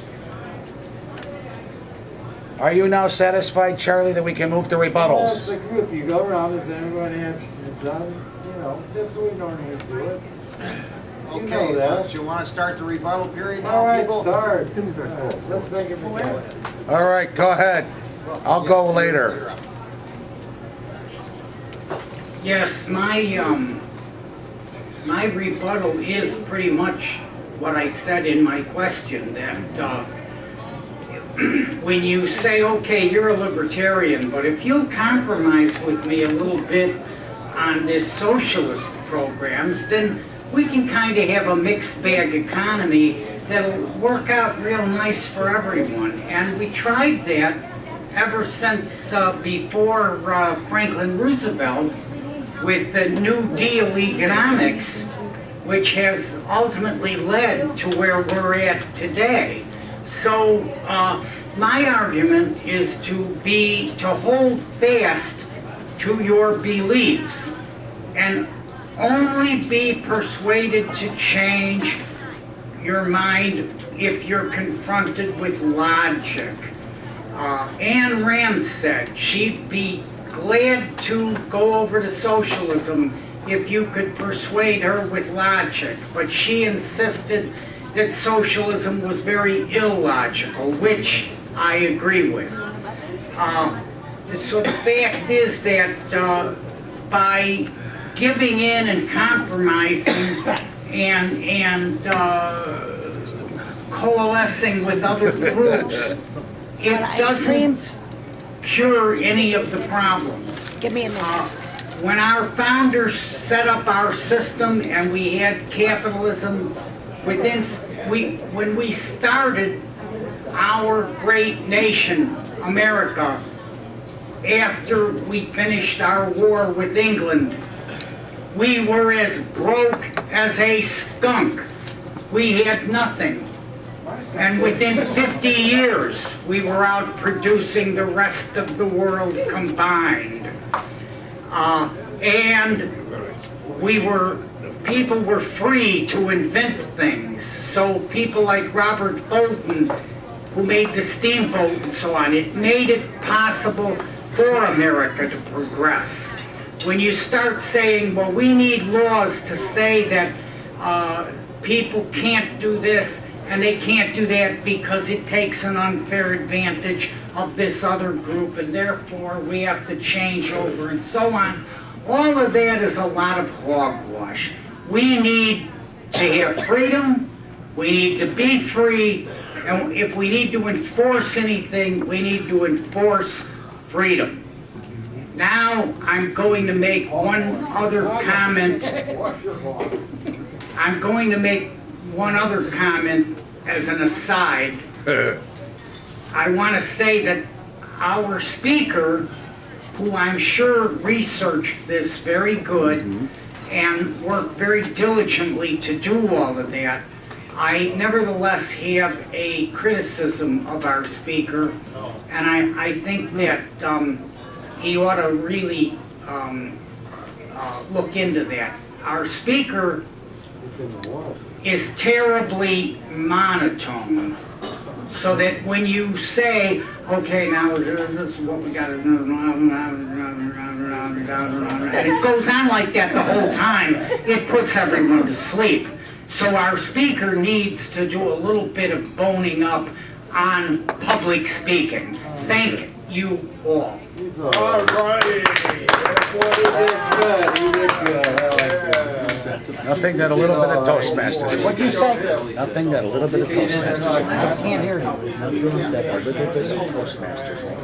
Go tell him. Okay, thank you to the speaker for an excellent presentation. I'm going to be Coach Jonathan tonight. So how many basketball fans do we have here tonight by a show of hands? Basketball? We were 3/4, or we were what? You're talking about football or basketball? 3/2 away a couple months ago from a national championship from Loyola, and we had the NBA Finals last month. So just pretend I'm a coach in a play from the NBA Finals. So you had a couple seconds left, and you had a guy shooting a free throw. So this will be the hoop right here. Okay, that's the hoop. Doesn't look like a good hoop, but it's a hoop. And he missed it. So there's 5 guys on the court, right? Okay, and I'm trying to make this a comparison as quick as I can within 3.5 minutes. There's 5 guys on the court, all right? So 4 guys on the court were aware of what was going on. Just like some people in America are aware of what's going on in civics, 4 guys on the court were aware of what was going on the court in the game 1 of the NBA Finals in Oakland, California at the Oracle Arena. So the free throw was missed, and they were tied. So the one guy who got the rebound, he should have had the presence of mind to try to take a shot, right? Because you're tied at the end of the game. Okay, but he thought they were up by 1 point. So what he thought is, let's run out the time, or let's get a free throw, another free throw attempt. So he went away from the goal of what the whole entire entity is about. You go there to score points, right? So we call this in basketball, you didn't have good court awareness. All right? And I think the speaker was excellent tonight on the question I asked, because we have a media that makes us not aware of what's actually going on in civics. Okay, we have a media that doesn't tell you what your values obviously are known to the media. Most you want to know what's going on with these candidates. What are their policies that are going to spend your treasure, take your trust, take your time, and possibly your life if you're in the armed services. Sent overseas for some imperialists, let's go get some more oil, let's go get some more water. Wall Street runs the show, money.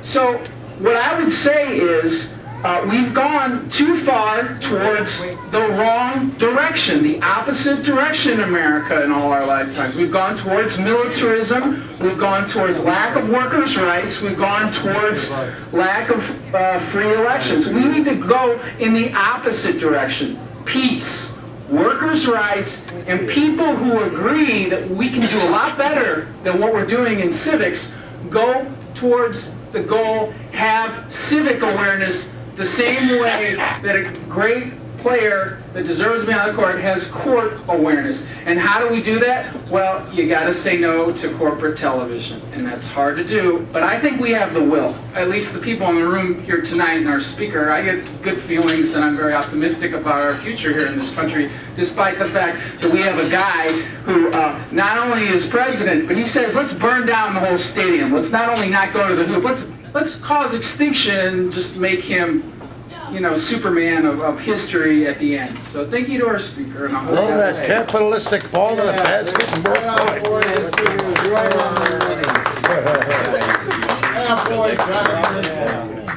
this guy, he's not even gonna talk about it. Come on, fellow Americans. There we are. I want to say thanks to the speaker for his education. I wish he would put a little more personalization into the talk instead of all these facts. I have a poem. Is this It's on, don't worry, we can hear it, we can hear you. Okay. It's called Resist My People, Resist Them. Resist my people, resist them. In Jerusalem, I dressed my wounds and breathed my sorrows, and carried the soil in my palm for an Arab Palestine. I will not succumb to the peaceful solution, never lower my flags until I evict them from my land. I cast them aside for a coming time. Resist my people, resist them. Resist the settlers' robbery and follow the caravan of martyrs. Shred the disgraceful constitution which imposed degradation and humiliation and deterred us from restoring justice. They burned blameless children. As for Hadil, they sniped her in public, killed her in broad daylight. Resist my people, resist them. Resist the colonialist onslaught. Pay no mind to his agents among us who chain us with the peaceful illusion. Do not fear doubtful tongues. The truth in your heart is stronger. As long as you resist in a land that has lived through raids and victory. So Ali called from his grave, resist my rebellious people. Write me as prose on the wood. My remains have you as a response. Resist my people, resist them. Resist my people, resist them. This is a poem by Dareen Tatour, who was put in prison for 8 years for this poem and some other things she did. Thank you very much. All right. Very good. All right, next. You're up, Raj. Yeah, what side are you on, Rod? My name is Raj Patel, and when I heard about speaker, I wanted that print out, and I thought he was very smart, very articulate, very intelligent, and that came out to be true. He was very knowledgeable, and but problem was that I didn't get a single thing. I didn't understand, because it's a kind of a going to nuclear physics class and you go to whole lecture and you don't know unless you are a student of nuclear physics, okay? And this goes on with the Democratic Party on this nickel dime, like Green Party and whatever party you got, and they talk and talk and talk and talk and this and great idea, and nothing happens. And this is like Hillary Clinton talking, She talk and talk and talk and talk, and at the end of her 1 hour speech, you don't get nothing. So Donald Trump comes and he says, get to it, from south, shut the border out and kick them out. And everybody understood. And that's what I'm saying. I think American problems are not going to solve with these people, this crowd. We will do this and that and become hey, Jesus help me. The Democratic Party don't believe in religion, but they are really very religious people. They are talk like a faithful. Like a God help us, and rain the dollars and cents, and it's going to come down. And it's not coming down. Barack Obama did a lousy job, did not come out. Okay? Bill Clinton did a good job, but what kind of guy he was. He wasn't person. Okay? And it bothers me. Okay, let me give you one idea what I like to do, okay? I think this world is going to get a better, and whether you like it or not, it's going to happen. It's a big guy to have population management.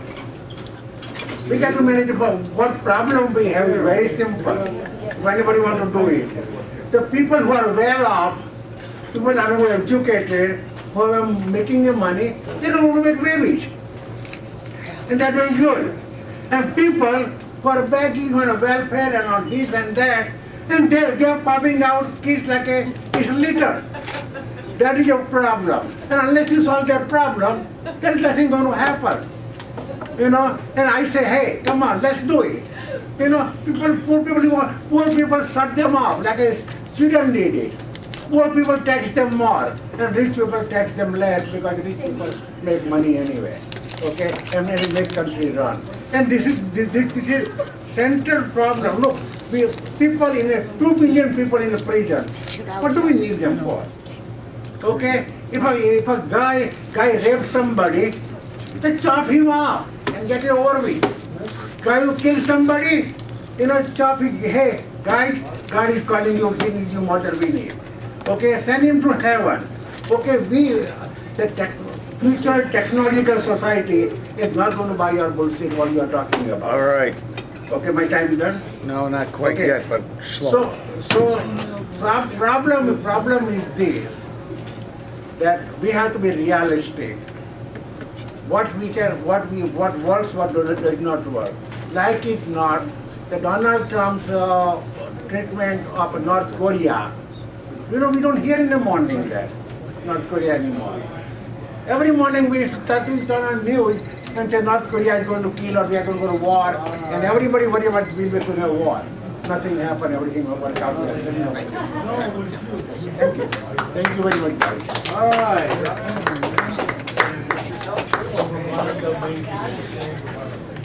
Hey guys, Justin again. I really appreciated Joe's lecture. I like I especially like how he talked about etymology and words, and that's important. And I think that because of how libertarians are in the modern time, we forget that people like Karl Hess and Sam Konkin and all these other folks do have their place in the Libertarian Party history, and we should keep ensure that they have a legacy there as well. So thank you, Joe, for doing that. All right.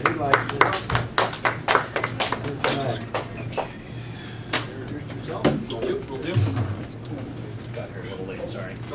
Hi, my name's Adam Balling. I'm a local volunteer with the Libertarian Party and the precinct committeeman in Edgewater, where I live.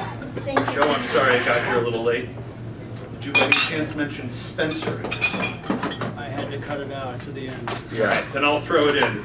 There is an excerpt from Herbert Spencer's first big book from about 1850 or 51, Social Statics, The Right to Ignore the State.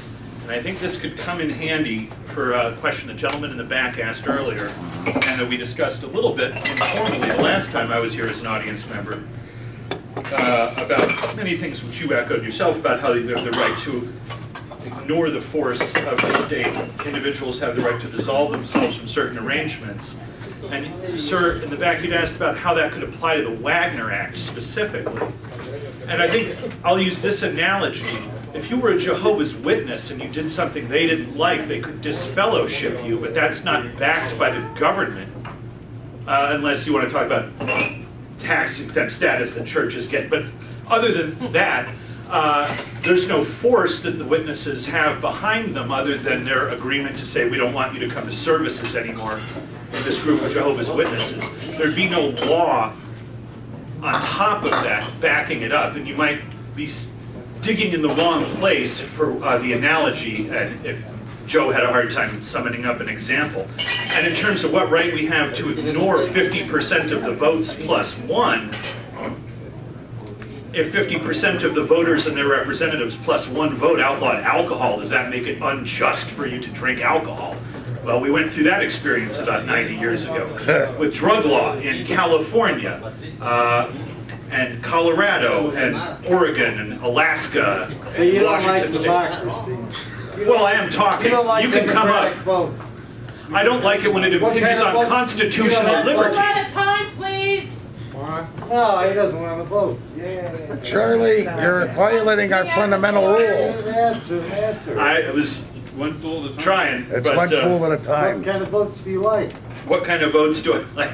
None. Well, the ones that are the most number of choices, but the notion that 50% of the voters plus one vote have the right to govern all of your decisions thenceforth, like, hey, we voted for Shiism, you're a Sunni, sorry.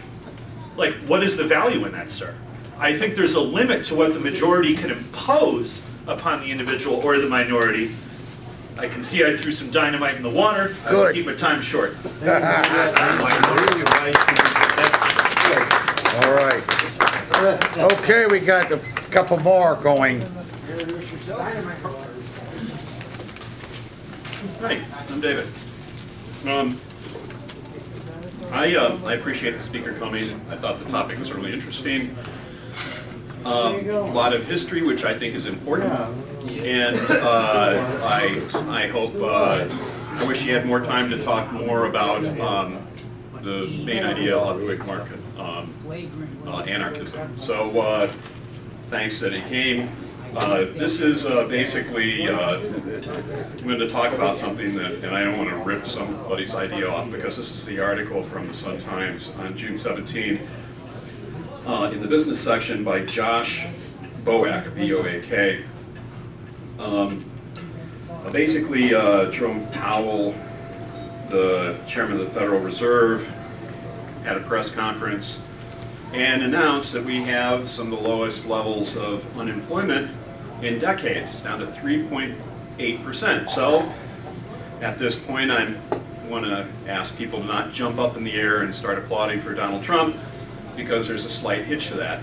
Our fearless leader promised that because of his business acumen, that he would come in and help people increase their wages because he just knows how to do things because he's a billionaire. Well, the problem is that the reporters were asking Mr. Powell, if unemployment is so low, how come wages aren't going up? Basic economics. If you have a increasing size in the job pool, if employers are having problems finding workers to fill jobs, wages are going to go up, but they're not. So he said, well, it's not a mystery, but it is a puzzle. So this article, I'm glad they did the research, because this was all new to me and I thought maybe you'd be interested in hearing it.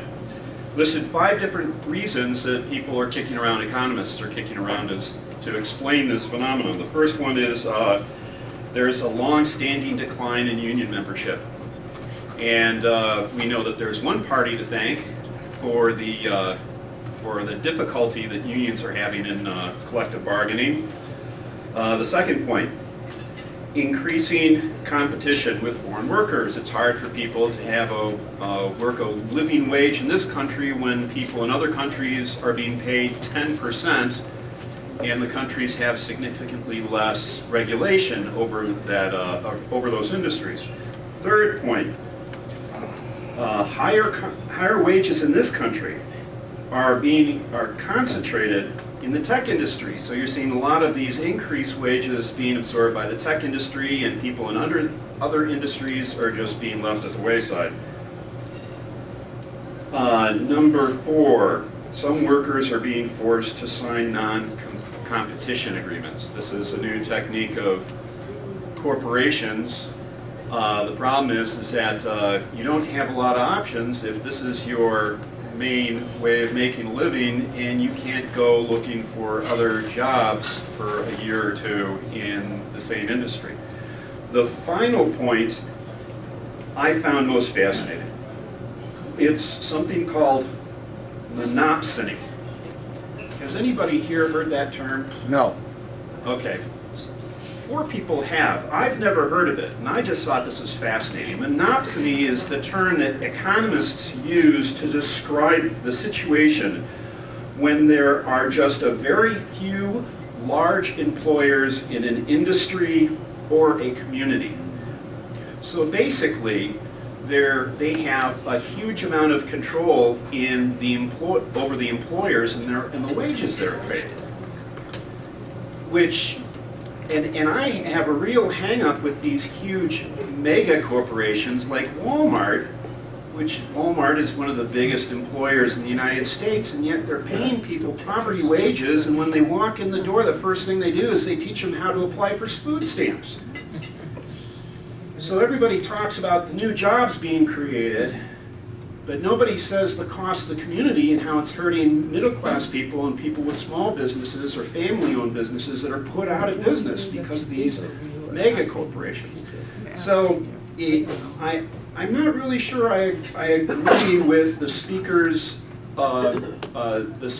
ideas or his philosophies, but I greatly appreciate the passion that he's putting forward to try to find a solution to a system that is rigged for working class. It's rigged against working class people. So, thank you. All right. Yeah, you're listening to capitalists now. Well, Charlie, you know, there is a solution to these problems with workers and property rights. It's called two things have to happen. The reason why America is successful most of the time in its capitalistic system is that property rights and title are generally recognized. According to an economist by the name of Hernando de Soto, who wrote a book called The Mystery of Capital, the mystery of capital was just that. Once the poor have access to various assets that they already use, like their land, like their title, and they can leverage that monetary stuff and bank it or get clear title to it, then a country can prosper. What I heard tonight from our speaker was a lot of kind of stuff along those lines, but the bottom line is if you have more capital and capitalists, it's not that the poor are not poor because of their own effort or their substandard. It's just because they don't have access to the resources that most of us would take for granted. You know, a poor person in a country like Egypt would take 17 years for him to own his house, going through every piece of government thing, when all we have to do is just come up with the funding and the capital, and maybe go through a couple of hours of closing costs with the realtor. And yes, there are certain licenses and things we do, but far less to own a home here than it would be in a foreign country. And the other thing is because we have things like car titles, things like certificates of ownership, stock, that kind of stuff. I think we're a lot better off with implementing a capitalistic system. In most of the countries in the world, the poor don't have access to that stuff because of the few not wanting them to have it. And second, if we could get these large mega corporations, some of whom have created the very things that they're supposed to represent, like barriers to entry, like professional licensure, if we could get them to be capitalist again, it would be a great thing. And I'm not the first to really speak about this. Look at the works of Adam Smith and what he did. His whole premise of getting a market economy and talking about the specialization of labor was just to make the poor prosperous. He was trying in his best way to, how do you make a nation richer?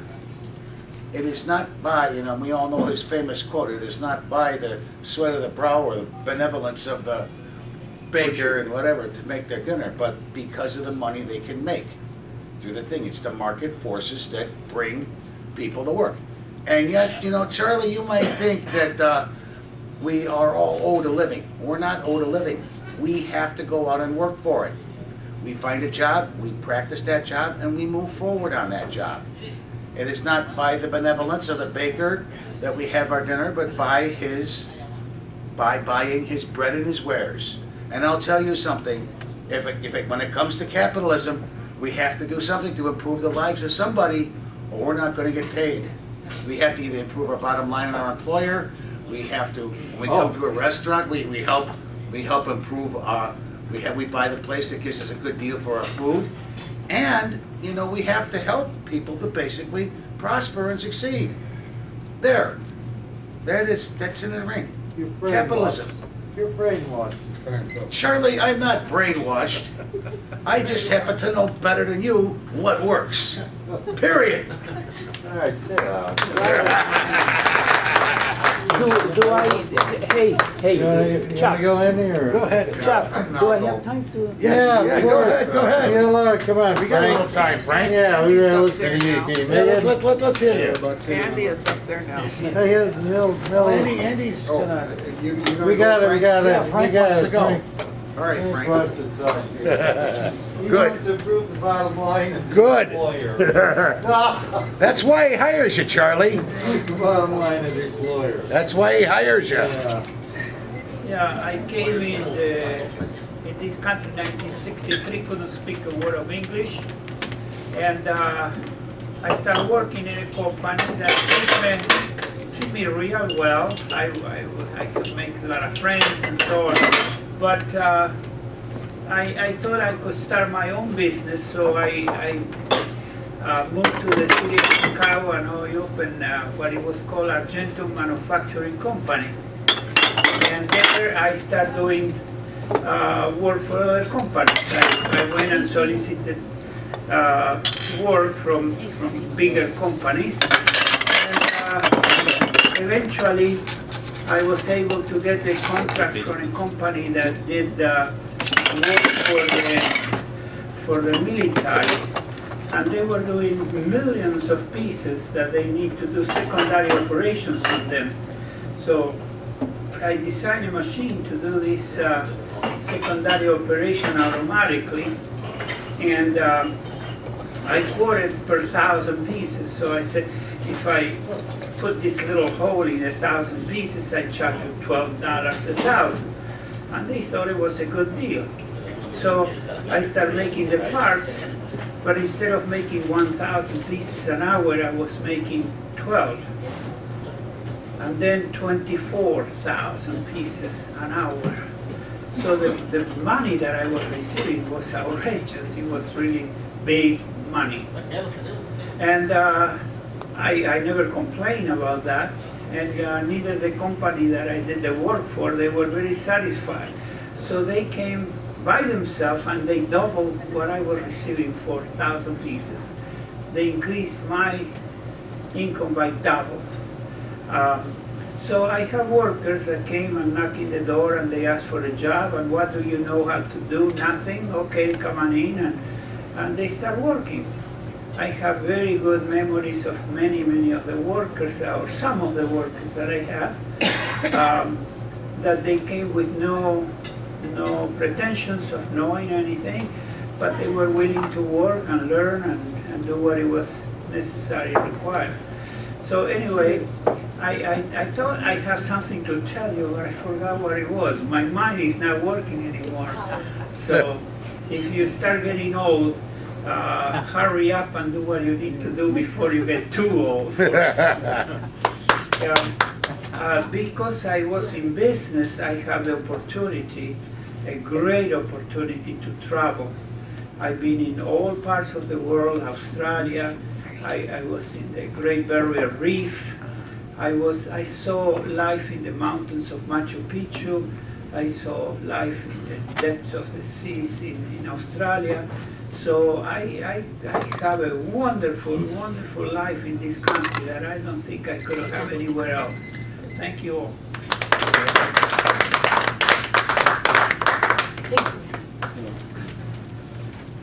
Okay, I'd like to say a few words. I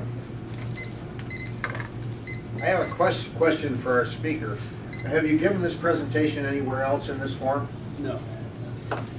Okay. What a couple people have expressed, I would express it in a little different way. Your presentation tonight will be much more comprehensible watching it on video if you have the remote in your hand and you can pause it after every second sentence. The way it was presented is total information overload, where we did not have time to think about what you were talking about. You went on to the next. There was 3 times as much information crammed into that 40 minutes as should be for an understanding presentation. So if you do that in the future and stop and explain a few things, you'll get a much better, connection with the audience, okay?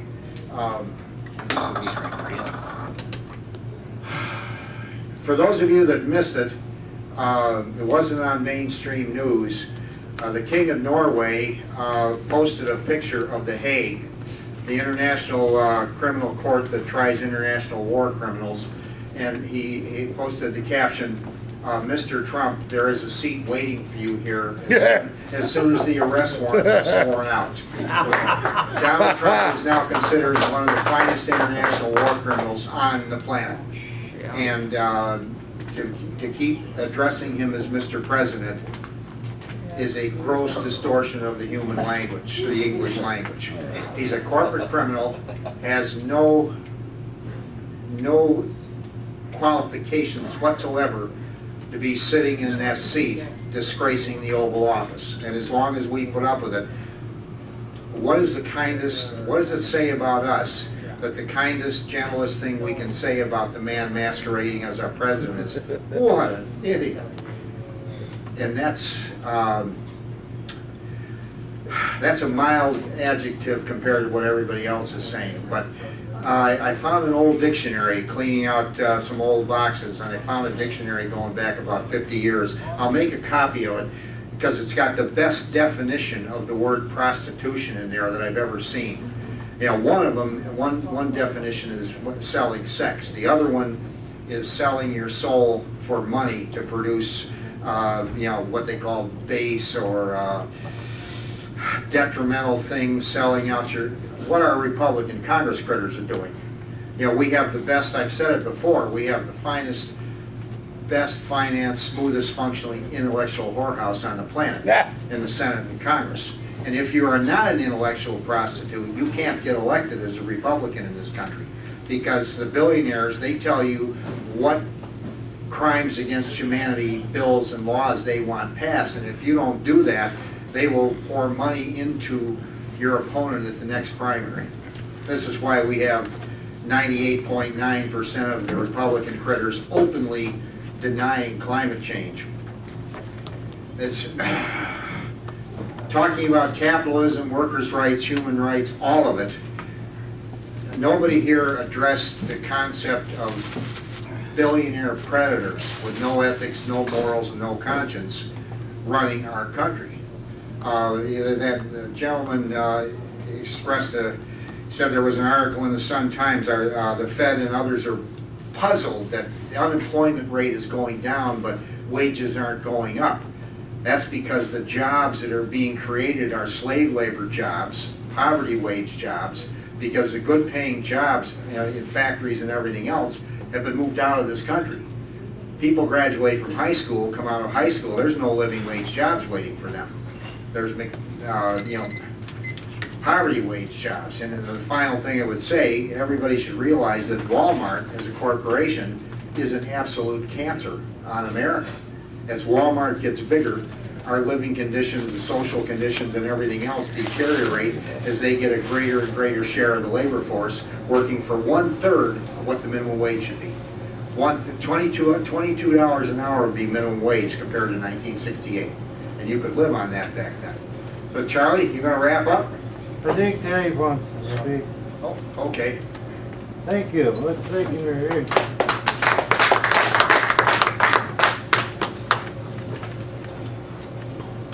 I just want to say something about what Andy said, that it really galls me to have to think of Trump as Mr. President.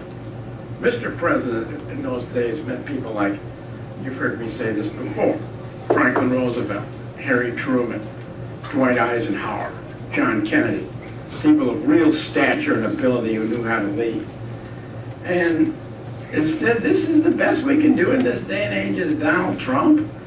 And I used to think that George Bush the Younger, would go down in history as the world's, as our worst president.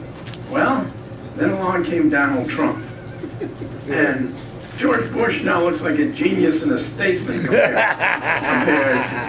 to Trump. I wouldn't go that far. Let's hold on, hold the reins on that. Yes, I would go that far. And he wasn't a good, and I didn't say that he was a good president, he was not. George Bush orchestrated 9/11, you know. He was just better than Trump. Fair enough, fair enough.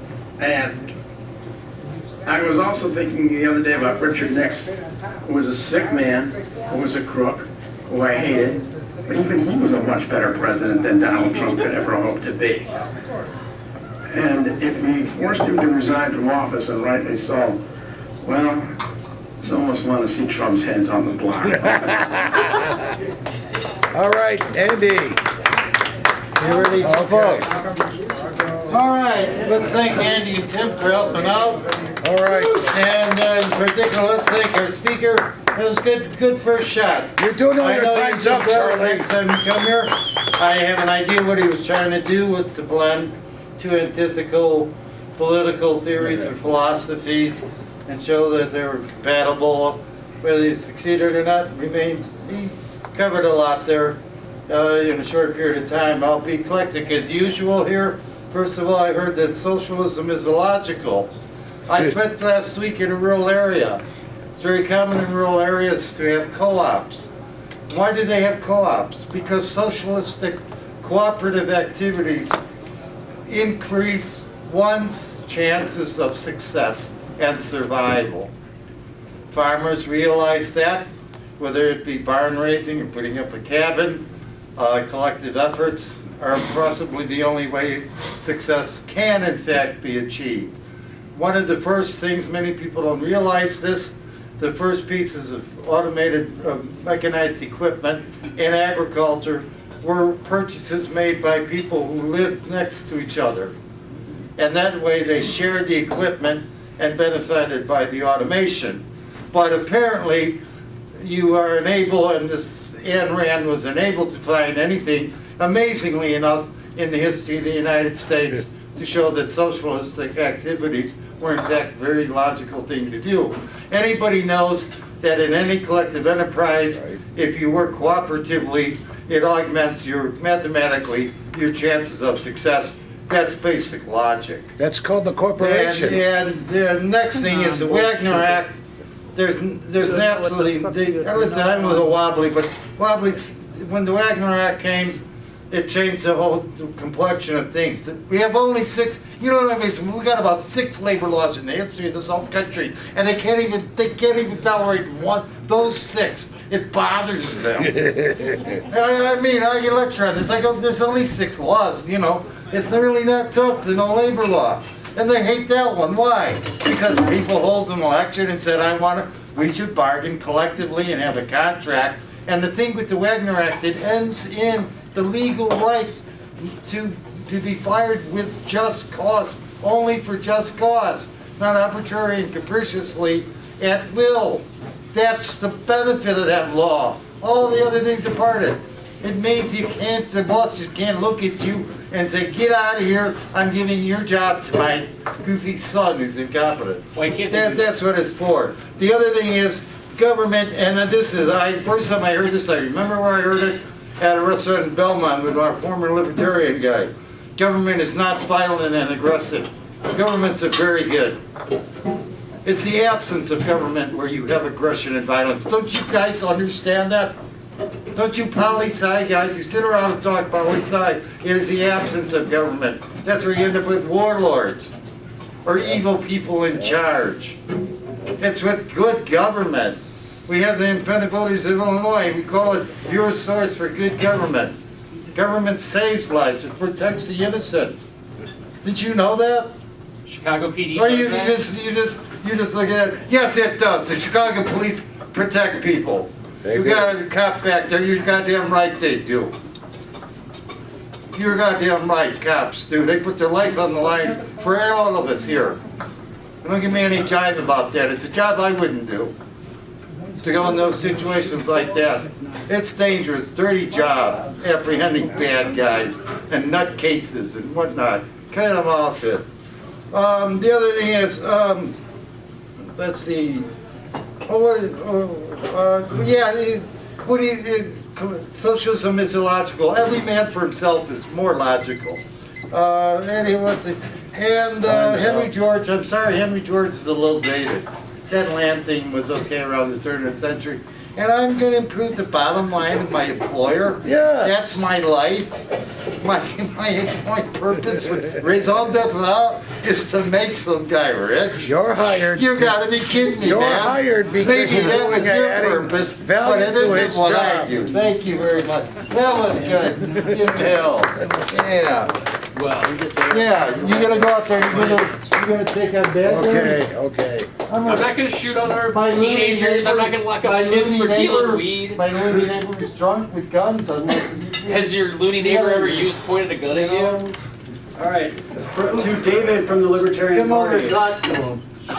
Cops have pointed guns. Are you gonna come over? Probably hasn't. I'll take care of that. To David, I'm sorry that you feel you have to, compromise. I'm not really asking you to exactly compromise with the socialist system. I'm just asking you to understand that. I hope I didn't appear to, endorse the use of force against you. I'm really against that. But I want to tell you and Charles that, yeah, cooperatives, nonprofits, egalitarian labor management firms, they all exist. That's only 1% of firms in the economy in America, though. I think there should be more of that. Charles, I support co-ops. David, there's no reason that co-ops can't be reconciled with individuals who can buy from them or not buy from them, as long as they're not being taxed to pay for their privileges. I agree we should persuade people with logic. Hannah Arendt, the socialist, said the use of violence is pre-political, meaning that politics is designed to avoid violence. Charles, you're right, politics is designed to avoid violence, but it doesn't really do that most of the time. David, I don't want to recruit from the right anymore. I think we should start recruiting from the left, build an outreach strategy towards Democrats and Greens so they can see that we're not just recruiting people they basically consider Nazis. And I don't know how to enforce freedom. I think that's what we're already trying to do, and I think it's not working. But I agree with you that production is because of I want to point out, production is because of free markets and voluntary exchange. I apologize if I appear not to support capitalism. If you want to call what I just said capitalism, that's fine. But I don't support crony capitalism, that's all I'm trying to say. To the third gentleman who spoke, I apologize that I inundate everyone with facts and don't have any charisma, but I can't help that. But I don't want to also rely on charismatic authority because the personality cult is what Trump and the fascists do. So I hope my passion comes through my dedicated research instead of any the personality I don't have. And I agree, people should rebel. To Raj, I don't oppose capital as punishment because what if they didn't do it? People have been, executed who didn't do it, and DNA evidence exonerates them after 20 years. That's why I don't believe in capital punishment, no matter how horrendous the crime, because still, what if they didn't do it? What if they're set up? Adam, I agree, we should use force only as the last resort, last resort.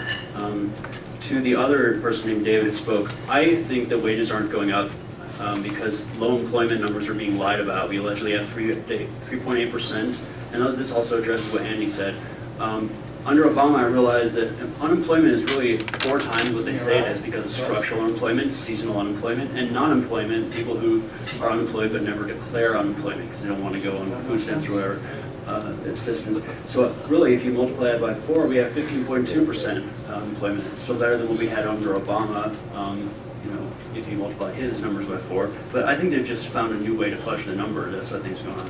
I agree unions should be higher than the 10% union membership rate that it's at right now. I agree that should go up. That's why I'm a member of the IWW. I think wage stagnation is also resulting from the fact that plenty of union contracts were signed 20, 30 years ago based on 1990 money and 1990 expectations. And I think that stagnates wages and limits the ability of raises to happen and people to earn more money. Also, David, I sadly disagree with you, unfortunately, that yellow dog contracts shouldn't be prohibited. I think they should be allowed. People should be allowed to be fired for for declining to agree not to join a union. But I also believe that people have every right to join a union and be represented by a union who wants to represent their interests, not put other unions in that workplace out of business so they can't negotiate for something more radical or something less radical.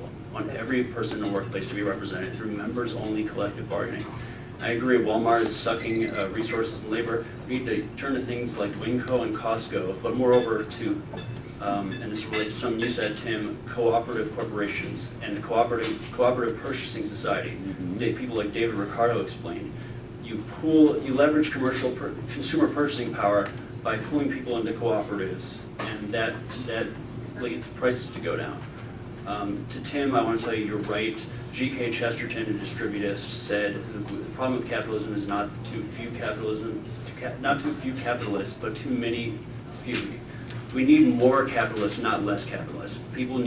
More people need to have productive and entrepreneurial capacity, and it's something that Marx, Proudhon, Kevin Carson, and Jeremy Rifkin all agreed on: decentralization of productive capacity. If people have their own homes, we can, and we solve the land issue, kick the feds out of most of the land so prices go down. We can solve all those things. And you're right about Smith. He did kind of advocate progressive taxation almost in a way. I think we wouldn't have so much corporate power if we just didn't give them so much power, money, privilege, ability to enforce our elections in the first place. I'm going to tell Tim and Charles why they're both wrong. Yeah. If Tim's criticism of Charles is correct, that we aren't owed a living by the government. You're right, Tim. But we also don't have to work for it either, because bees, pollinate flowers, and rain falls from the sky. There's enough food being produced to feed 10 billion people, and there's only 7.5 billion. There's 6 homes per homeless person. There's enough to go around, and basically we don't even need a trade, exchange, or a market economy if you really think about it. That's another lecture. Andy, yeah, I mean, there's a problem with, you could credit a president for reducing troops, but they could do it by replacing them with mercenaries, dropping bombs, having automatic air defense. There's plenty of ways to continue a war without using a lot of troops. To Dave, Trump and FDR are both awful. FDR put people in internment camps, scammed them on the price of their gold, and stole a quarter of their working lives by vetoing a 30-hour work week. FDR should not be a good example. What he did with the banks caused moral hazard and regulatory capture. It caused people to trust the banks when there were still problems with them. And I think not only does Trump make Nixon look good, Clinton makes Nixon good. Hillary Clinton makes Nixon look good. Remember, she was the one who was unethically doing behavior in the attempts to impeach Nixon. I think she makes him look good. He was the guy who founded the EPA. Even though, we could probably do without it. I think Democrats should look to Nixon as one of the most progressive, conservative presidents we ever had. Charles, I didn't say socialism is illogical. I said it's fine as long as it's voluntary. I support co-ops once again. And I agree that, who said it's illogical? David. David, okay. Oh yeah, I don't think socialism is that illogical unless it's, involuntary. I think we can have employee stock ownership programs as a way to transition to more cooperatives. Also, Charles, can I steal your money as long as I use it to protect people? And lastly, politicians don't apprehend nutcases. Politicians are nutcases because they're all Machiavellians, which is not only a political philosophy, but a mental disorder. All right, before you go, my tradition is Johnson Hall. Are you in? Yeah. They were in. Thank Instead you. of this, we got this. Bill Weld in 2020 is possible. Yeah. George Will wrote a piece about Bill Weld, how libertarians should nominate him in 2020. We'll have to take a look at it. Gentlemen, I'm in, and we are adjourned. Hey. Did you get my point? Okay, David, hope your health continues to improve. Tim? No, I want to take a breath. Yeah, let's, okay, yeah, well, come on. What we talked about is trying to cram 50 pounds I have that everybody that speaks here has that same problem. You try to cram too much into it. But if you read it too fast, Why not on the 4th of July it just goes right over there. Unless you have other plans for that. And all your effort, it's a great first start. You have a lot of good information, but you just have to go. Saturday? It's on a Thursday.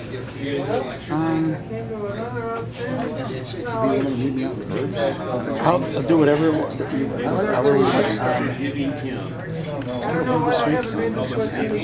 Okay. I think I would just Sure, yeah. I'll get yours. Yeah, I hope they're open. Well, for me personally, That'll be open before. Oh, yeah. Okay. Because I'm not on my phone. So all the information is Oh, that's right. Let me give you my phone. Go right ahead. Do you want me to write it down? Yeah, because of that. I still, just write it on the schedule. Yeah. I'm gonna start backing up.